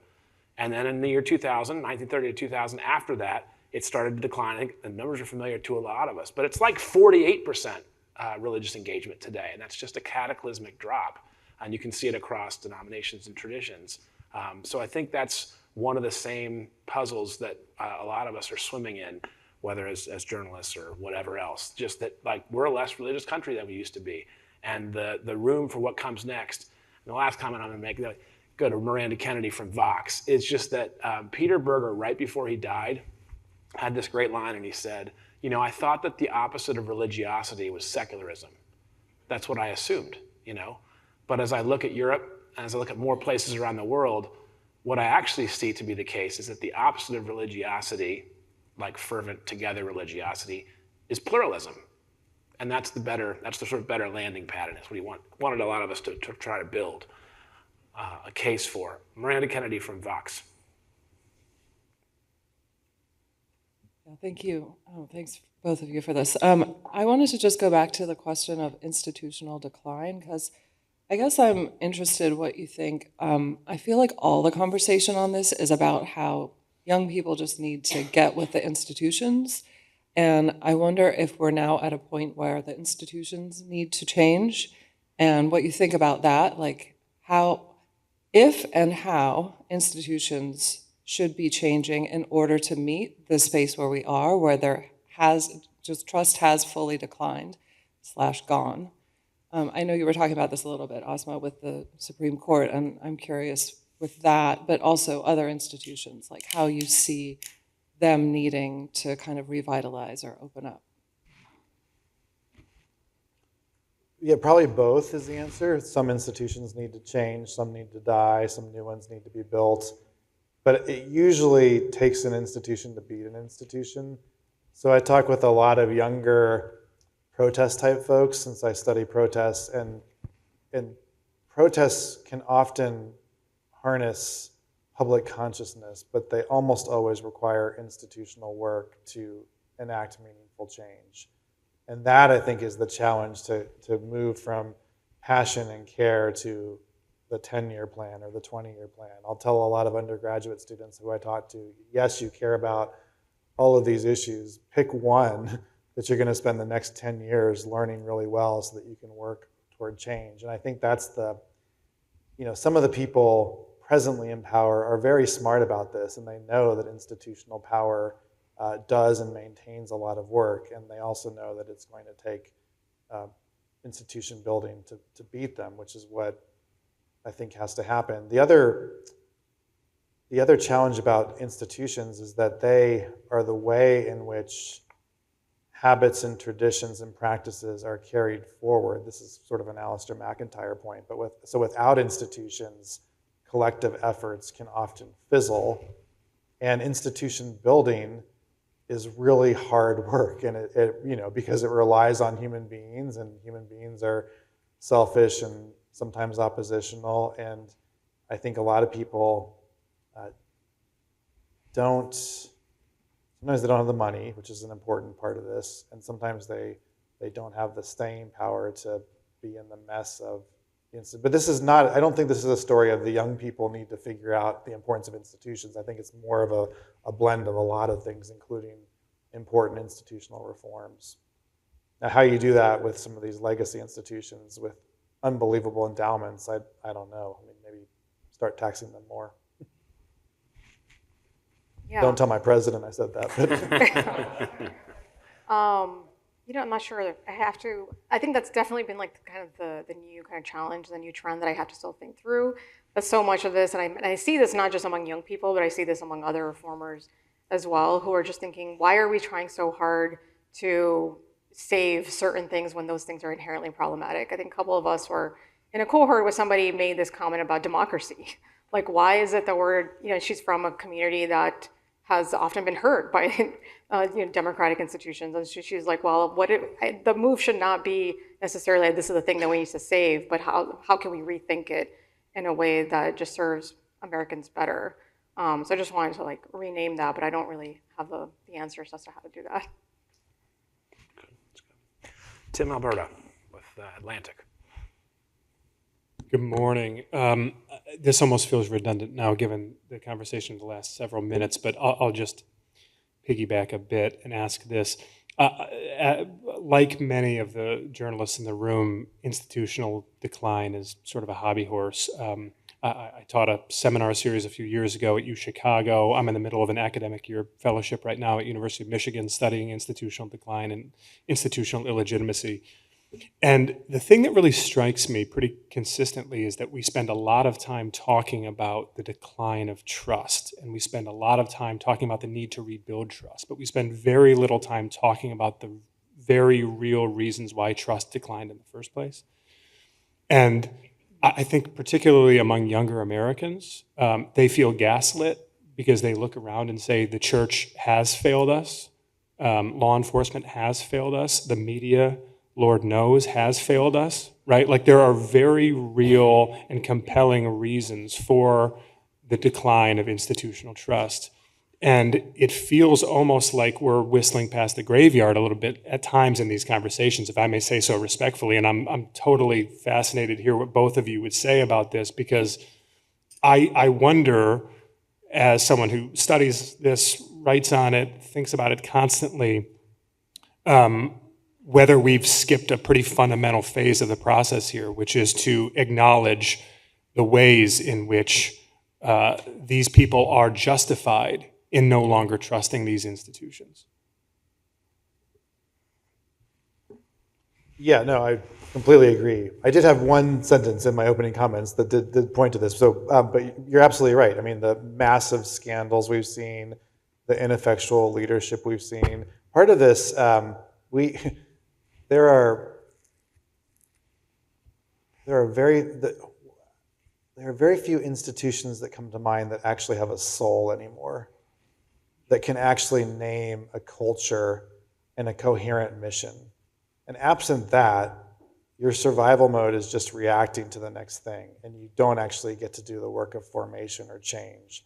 And as I think about institutions across the board, we have some of the largest and most powerful ones that are led by technocrats that don't have the imagination to think about what the soul of the institution would be. And that's different than past eras. And in the absence of that kind of leadership, I think the continued distrust will be justified in many ways. Yeah, I feel like I mean, I'm not speaking so much as like the institutions, although this of course is like interwoven. But there's a question that students have been asking a lot, and it's the question around the Constitution. Like, does the Constitution still matter? And I think that that's part of it also because the Constitution is something that's only enforced by institutions. And I think John and I have both written about this, but I had this panel at the law school during everything that was going on in Minnesota, and it was really just a question like, well, does free speech still matter? Like, does any of these protections? And a conversation we got into is like really just the Constitution has a certain standard, right? Like the default is always that free speech is protected, unless there's various exceptions, and a big one is that if it moves from the space of protected dissent into regulable conduct, and the way you determine that is by looking at the facts, right? And is this, for example, in the Renee Good situation, was she engaged in dissent, or was it obstruction? Was she interfering with law enforcement? And only the facts can tell us the difference. But what happens when the facts themselves are contested? And I think that's like a part of this, because it's just like we can't even tell kind of like what the boundaries are and whether like what law enforcement is doing comports to the Constitution or not. And just kind of like I'm just sort of thinking about this right now, just extending that question about like, has the Constitution failed us because it doesn't have the tools within it or the jurisprudence to really kind of help us navigate this space where we're kind of like in this post-truth society where we can't even agree on the facts, and so much of it is dependent on an agreement around what the facts are, but that in itself is a baseline sort of thing that we just can't get to because the way we're interpreting it is itself very much colored by what our biases and ideologies and previous leanings are. So just wanted to point to that, even though that's kind of like an abstract extension of your question. Yeah, I'm looking forward to seeing what you write on this, Tim, because I know that there's another faith angle speaker recently who likes to say a lot of it depends on what your assumptions are. If you assume that we're mostly bent timber or broken wood, then anything that does work is a miracle. Like the table holds up, or the newspaper got out. It's incredible. It's an exception. And if you assume that with technocratic planning and institutional, jerry-rigging, we can actually make everything perfect, if that's sort of your assumption, which some people suggest is in the Weltanschauung of the university at some level, well, then you're going to be disappointed. You're going to be disappointed. So there's two views of human nature. But man, religious scandals, one after the other, certainly contribute to what you're describing. Rachel Bedard from the New York Times, and a doctor. Thank you. Can you hear me?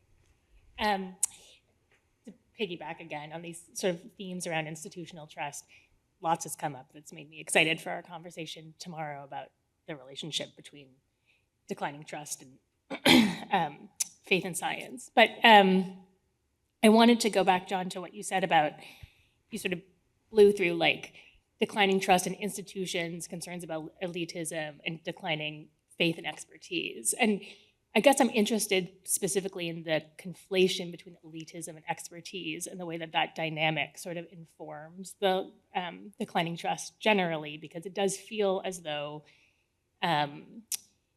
declining trust and expertise follows charges of elitism towards institutions that are considered out of touch, and then the expertise is considered out of touch from the people that it's supposed to, that it doesn't have anything to offer for being at a distance. And sort of one additional step of complication is that the institutions most consistently sort of accused of being elitist are also that the implication or the explicit conflation is that they're also liberal in culture, right? That like liberal universities that are elitist and out of touch with the experience of the average person. And I'm just wondering if you can both sort of talk about how that dynamic comes into play here in the way that all of this sort of plays out, especially around pluralism as sort of a canonical liberal value. Yeah, I mean, so culturally, some of these institutions are out of touch, and not just ideologically, but they're just out of touch with how education works. I mean, I teach at one of them, right? And we're arguing about our teaching loads and the caps on our dinners and all. I mean, if you're at a 4-year regional college or a 2-year community college, those are not the things you're talking about. So there is, I mean, and most people hired at places like mine come from the same set of very small schools. So there is absolutely kind of an echo chamber that, again, is not just about ideology, but it's just failing to connect our lives with the lives of other people who live life very differently, where they eat, where they work, what they experience, what they care about. I mean, it turns out that most people don't actually follow the law as closely as they do sports in Hollywood, much to my chagrin. But that's kind of part of the being out of touch with normal Americans. The expertise point, I think, is confounded by the rise of AI, where you can ask ChatGPT for its view of a medical diagnosis or a legal opinion, and then say, well, why do we have to listen to that person who has a particular form of training and understanding? And it becomes actually very hard, especially in a soundbite conversation, to explain why the reason I might have a better understanding of the law is because I've done this thing for decades and I understand a kind of internal form of the practice that is different than the caricature you might read about on ChatGPT. And unless you can really walk them through that argument, they're just gonna think you're making it up, and they're gonna say, well, you have your views and I have mine. This is what I was talking about in the collapse of norms and morality and facts into just different opinions. And that becomes when it comes to matters of science, or even the legal distinctions we hold together in something like how we adjudicate a self-defense claim.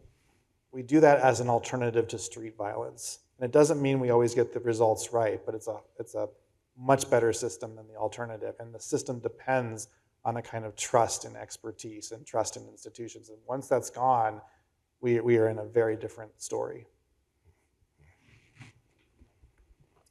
Yeah, I mean, I guess the thing that this makes me think about, I don't really study like decline of institutions. I'm just kind of like trying to connect it back to those type of things I do think about. But I'm just thinking about this like even in terms of like the kind of idea of like mega identities, right? And so like liberals and elitism, but also specifically like education about like minority communities and things, like how they all kind of get clumped together, and how just a reaction to elitism might also many times be a reaction against attempts at pluralism or increased education around minority experiences.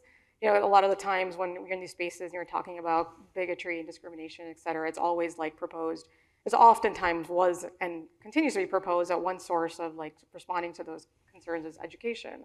But then there's this inherent distrust that what we're being what we're being taught is inherently skewed to serve a particular agenda. And so that's how I see this, just like in very concrete terms, the way that people might react to like different facts about the Muslim community, for example. It's like, no, we know what's actually happening, and everything you're kind of feeding us is something that's kind of just rejected as part of like a liberal agenda, coming out from a desire to, again, educate us, but towards particular ends. Jack Jenkins from RNS. I'm not seeing any other placards, so I have 2 quick questions. One, kind of, mostly to John, but to both of you, as long as we're talking about institutions, I wanted to kind of ask the question after the question, which is, a lot of the decline in trust, there's in a myriad of institutions, there's a lot of reasons for that, but it also often correlates with new technological developments. You mentioned AI, social media. I guess the question is it possible to build institutions, in your estimation, at this point that can still hold the public's trust? I mean, one of the remaining high trust institutions is religious communities, but to Tim's point, they've often been bleeding trust as well. So I'm curious where you see institutions being built that are able to accrue trust in this in this period where technology actively incentivizes not doing that, if that makes any sense. And then a more specific religious freedom question. You were kind of already talking about this, so I'm just kind of curious about your additional thoughts. RFRA was created in the aftermath of Employment Division v. Smith, right? And it was specifically responding to a claim, as you noted, of an indigenous practitioner.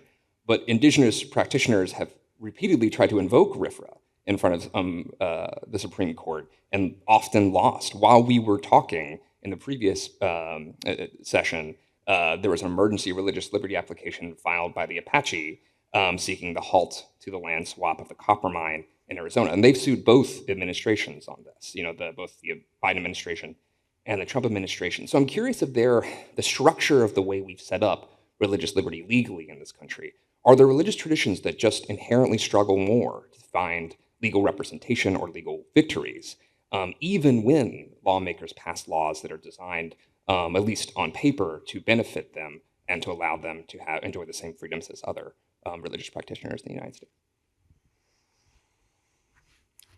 Yeah, I mean, 100%. I mean, like the religious liberty, our entire conception of it is sort of based on like a Protestant kind of blueprint. And so things that deviate from it, depending on how far you deviate from that, are going to struggle to kind of make their religious practice cognizable to the court. And there's, I mean, beyond that, I think there's also just an idea of just like familiarity and trust of those religious communities. There's empirical data in like the decade after 9/11, and this hasn't been recently updated, although I think people are working on it, where there is like evidence that Muslim claimants before any court, any of the sort of lower federal courts, were the least likely to win on their religious claim as compared to any other religion, including like, even like Rastafarians.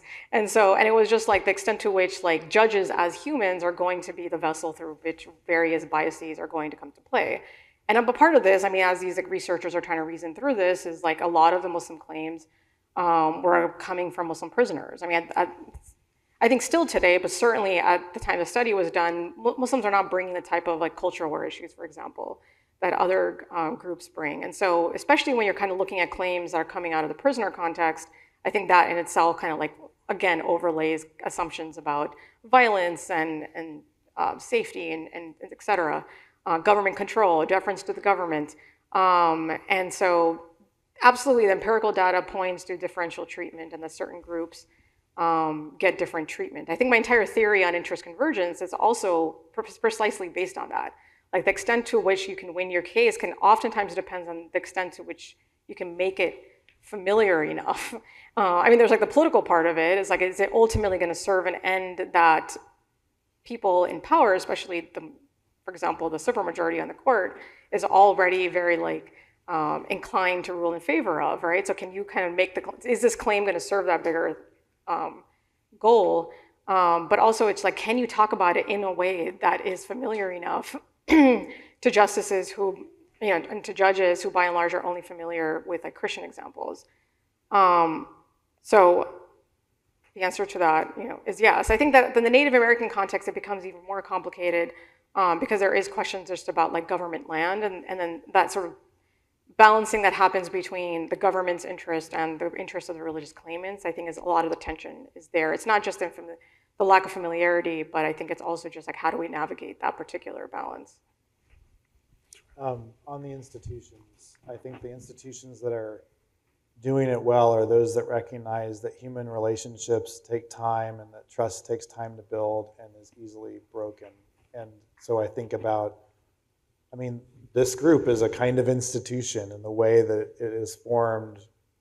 Prioritizing relationships matters over time. My classroom is where I'm most excited about real possibilities because we're not going to a performative lecture. We're talking with a common community of people over 13 weeks, discussing shared texts and having conversations. And when I advise other groups and religious organizations who want to try to figure out how to talk across difference, I always say, don't just have a weekend conference.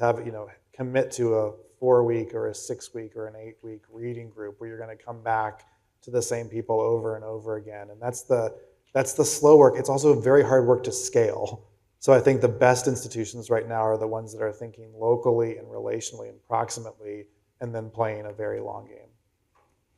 The only other thing I wanted to add, because I know that John had also touched on this in his initial presentation, was like the resurgence of like history and tradition and sort of like that being like playing a role in a number of different doctrinal areas, but including in both establishment clause and free exercise.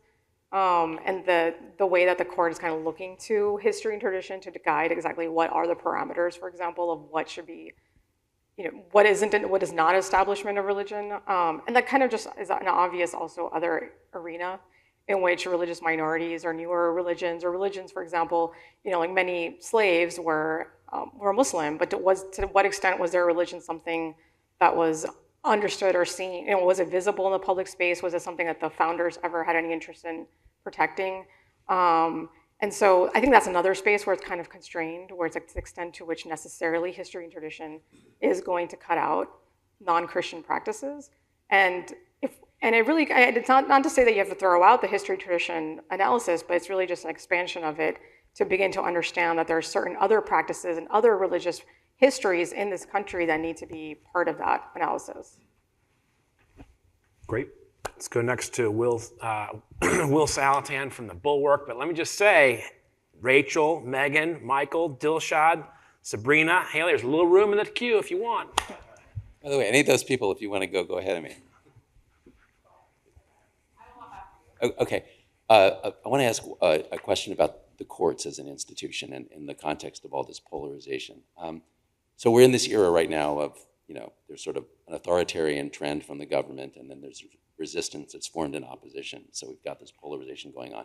And a whole series of institutions have kind of been bulldozed in the course of this, right?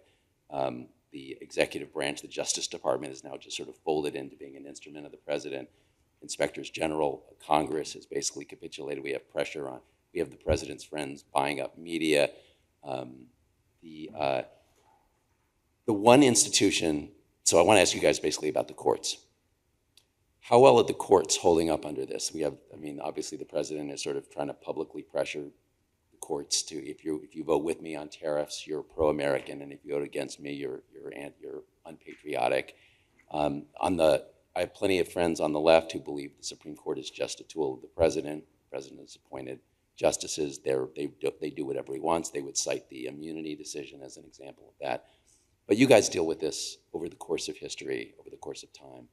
How well are the courts holding up? How well have they held up as a distinct institution? And I guess I'll just use the most basic standard, which is, are they still adhering to a principle today that they articulated yesterday, even when it's leading to unwelcome results or results contrary to the president or the party that appointed them?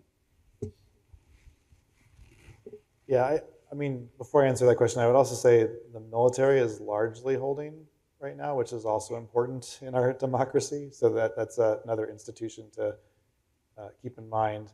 I think the courts are kind of a mixed bag.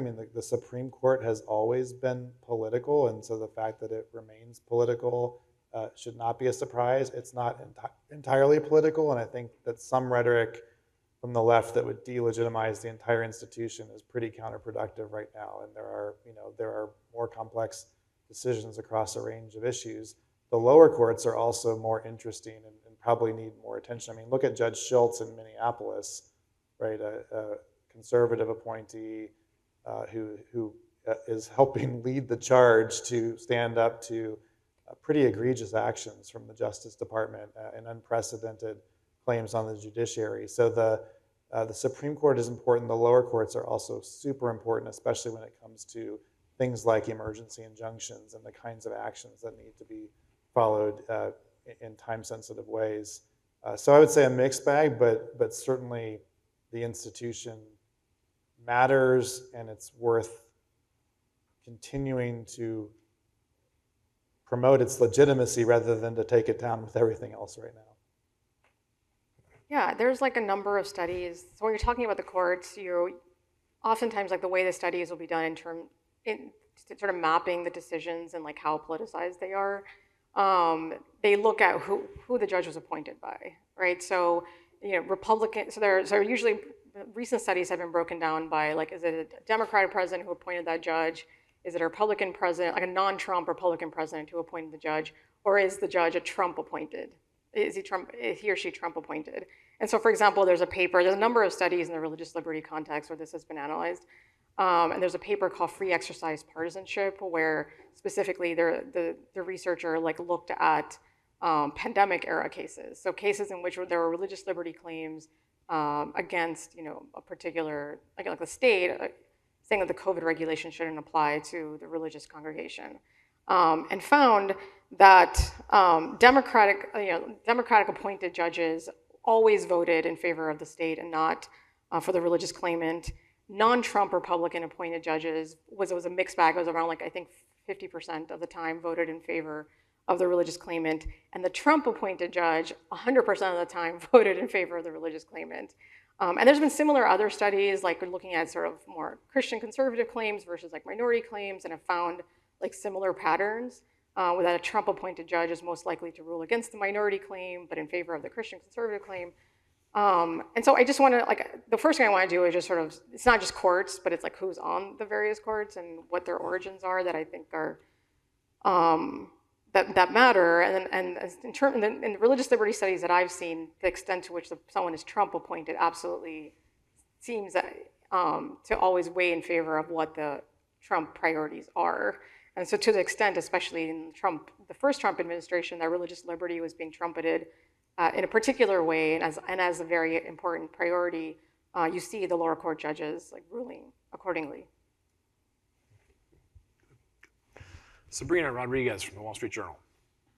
I would ask, I obviously so much has centered around the conversation about the decline in institutional trust. And I was thinking since Tim's question, I've spent a lot of time like on the road talking to voters and stuff, and it always comes up again, like people have very valid reasons for not trusting a lot of the institutions. But one step further now is we have all these algorithms that are only reinforcing our opinions and already reinforcing how we feel about society today, about specific institutions, specific parties, specific politicians, so on and so forth. I'm curious how I've been thinking how to phrase this question of like, how screwed are we in this sense when it comes to the impact of social media, the impact of the algorithms that are, trying to reinforce our previously held opinions. And I'm curious, sort of, John, you were talking to Jack's last question about sort of the cause for hope for you is sort of seeing at the local level, like what some groups and institutions are doing to build trust.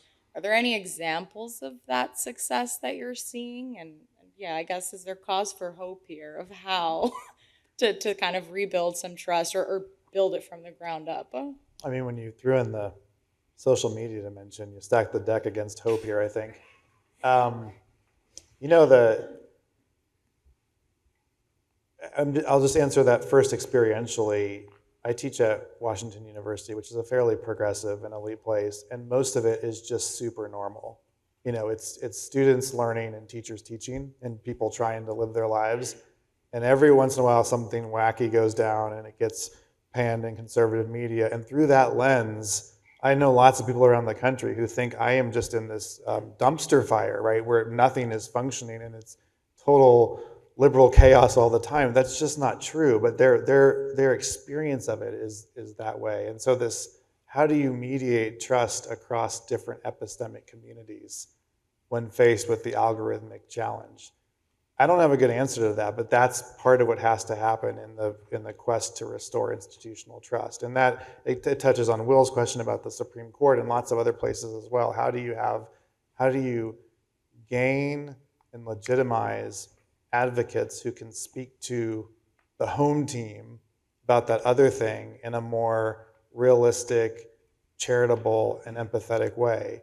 And if we could have more of that, then maybe there's a glimmer of hope here, but we're not going to get it online because the algorithms aren't going to let us do it. Yeah, I guess just to make things more hopeless. We're talking about algorithms. Like I've recently been introduced to this concept of cognitive liberty, which is kind of raising the alarm around just neurotech and the extent to which we're getting past even the point of algorithms. I think this is what we're currently experiencing en masse, but the technology is fast changing. Right, the technology today, even in terms of AI development, is going to be very different just from a couple of weeks or a couple of months from now. But the extent to which a lot of these things are now specifically already being used, for example, to monitor employee fatigue levels, and if you have truck drivers and you don't want them falling asleep at the wheel, there's technologies that are being used to affect their state of awareness.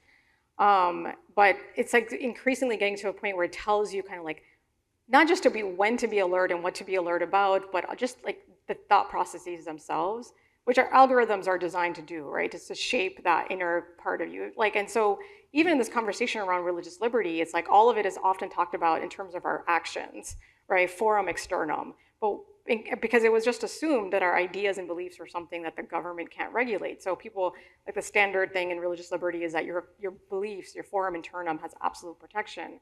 But what happens when the technology, as it is already doing, begins to affect the forum internum and change the thinking process itself?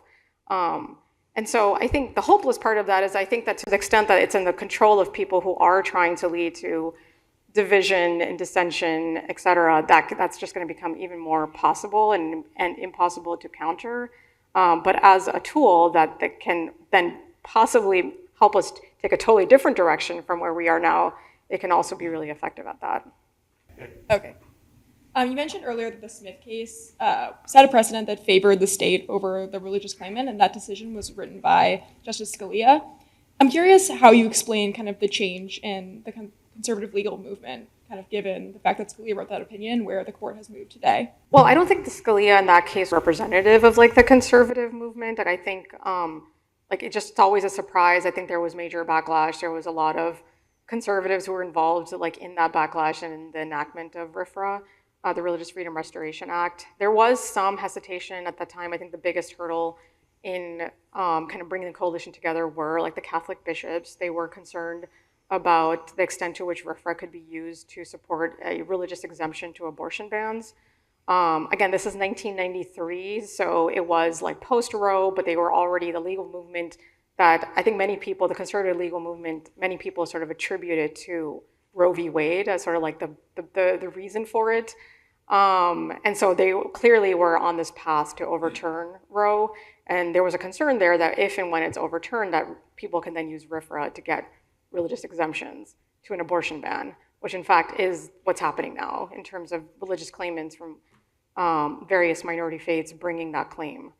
And so I don't think it was a change necessarily. I think, and then I think there's so much just a bit in terms of religion feeling like it's under threat. It's on, conservative Christians feeling under siege. These are just terms that are used by people within those communities. And that one of the ways that they can protect their interests and their place in this country is to carve out those legal protections. And you see the court many times kind of like leaning into that idea of like religion being this thing that's needing this type of protection. You see a number of the justices, Alito and Thomas, like outside the court, engaging in this type of rhetoric that Christians are under threat and they need to be protected. And so I think the best way that has been seen, like one major pathway towards that is to create more and more robust religious liberty protections, which at its center involves kind of getting rid of Smith or poking enough holes in it that Smith kind of doesn't apply to anything anymore. Yeah, I think Justice Scalia's decision in Smith was more about his antipathy to judicial balancing than it was about his views on free exercise, and that's been fairly consistent. Now, the interesting question to me is, what is this court doing in its effort to replace balancing with history, text, and tradition as it understands it? And that term, at least so far, seems as squishy as anything else we've seen. So are we just moving labels to favor the new majority, or is there something meaningful and doctrinal going on? And when you look at the recent history, text, and tradition cases, it's very difficult to figure out what the underlying theory is. Great. John Purvis writes an Asma newsletter. So this is really kind of, I guess, inspired a bit by Sabrina's question about algorithms. There's research from More in Common that suggests an increased correlation between media consumption and a misperception of what the other side politically believes. So in other words, the more media you're consuming, on average, you are more likely as an individual to perhaps sort of misperceive what you see as the kind of beliefs of your political opponents.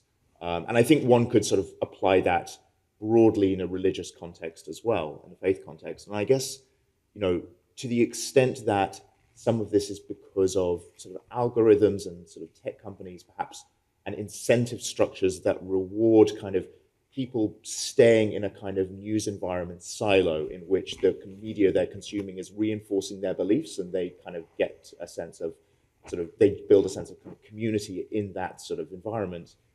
Is there a regulatory solution to any of this? Is there, for example, looking at what's happening in the European Union, where you're seeing kind of a more robust willingness from some governments to sort of look at tech company algorithms and sort of say, we need to intervene. Is this a First Amendment non-starter in the United States? Or if it's not a regulatory solution, where is that kind of incentive structure disrupted? Yeah, I don't see a plausible regulatory intervention as much as I would like to imagine one. And not just for First Amendment reasons, but for political and other reasons. As you were describing or setting up that question, it was also making me think that there are also studies that the more educated you are, the more you get the other side wrong. So, and part of it might dovetail into this increased certainty in your own views, the more time you spend kind of reinforcing them and convincing yourself that you have some special ironclad expertise in them. And so maybe the antidote is to bring a little more humility to just the state of human knowledge and our ability to know things, a little more openness to have dialogue with other people, which all sounds aspirationally great and impossible in the current moment. I think also the online stuff is maybe even worse in that there's a book, I think it's Christopher Bale, Breaking Out of the Social Media Prism, that suggests when you try to do treatments online to expose partisans to other viewpoints, that it actually just even further reentrenches your own stereotypes and caricatures. So we're just not going to get the solution online. And if you want to talk about a kind of formation that allows you to engage with other perspectives differently, it's a pretty big project that doesn't seem yet to be underway. Yeah, I mean, I think earlier when I was talking about cognitive liberty, like these are things that like the international institutions are already kind of thinking about, like in terms of its free expression, the free speech. It talked about a sort of right to expression or free expression. But like I think that like the more pervasive the technology becomes, and more responsible it becomes for like taking on certain views, for example. I mean, this is like, you can begin to conceive this, right? As like, this is like driving you towards certain views. To the extent that we can make a religious liberty argument. I mean, I'm sort of fascinated by them, very new to it, and I want to kind of build that out a little bit. But I think that you can have a claim. Like, I think that in terms of just like constitutional protections, like can you build out a law that actually says that certain types of use of technology is, and I can imagine government actors using this. Like, I think specifically of like government context in which, like, there's a prisoner or a student in school. These are like captive audiences, right? Like people who have no way of getting out of that situation. Like school is mandatory. So unless your parents have the means to pay for private school, you're stuck in a public school setting. And like, to what extent is the public school going to be using some of these things to regulate like how like students are focusing on school, the materials, like it's like an ADHD intervention. Or you can think of any number of ways, right? And I already think about what the court is doing in the Mahmoud case, where it's saying you can't create a structure that impacts the moral formation of these young children. And so I can see that extending to the use of technology that impacts moral formation. And so I think it's like an unknown, but increasingly this is becoming in conversation where there is a free speech and then possibly now a religious liberty claim that might come out depending on how the technology is being used. Ryan Struck from CNN, who's got the AI solutions for us. I'm actually not going to ask about AI. Although we could maybe over lunch we talk about it. Good. No, I was going to take us back to the LGBTQ rights versus religious freedom conversation, which I found really interesting, in part just on a personal level. I'm a son of an evangelical pastor, went to Calvin University, which opposes same-sex marriage, but came out there and have been trying to kind of fit these two things together for the last 10 years of my life. But so my question is about, I got two questions. One is about public opinion. You mentioned that Mahmoud, one of the kind of factors in it is that it's like a contested moral issue. So to what degree does kind of the 60-40 public split matter?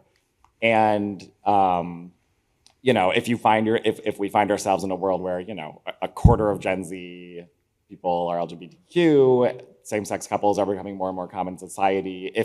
If society finds itself in a different place to kind of politically down the road, to what degree does that matter, if at all?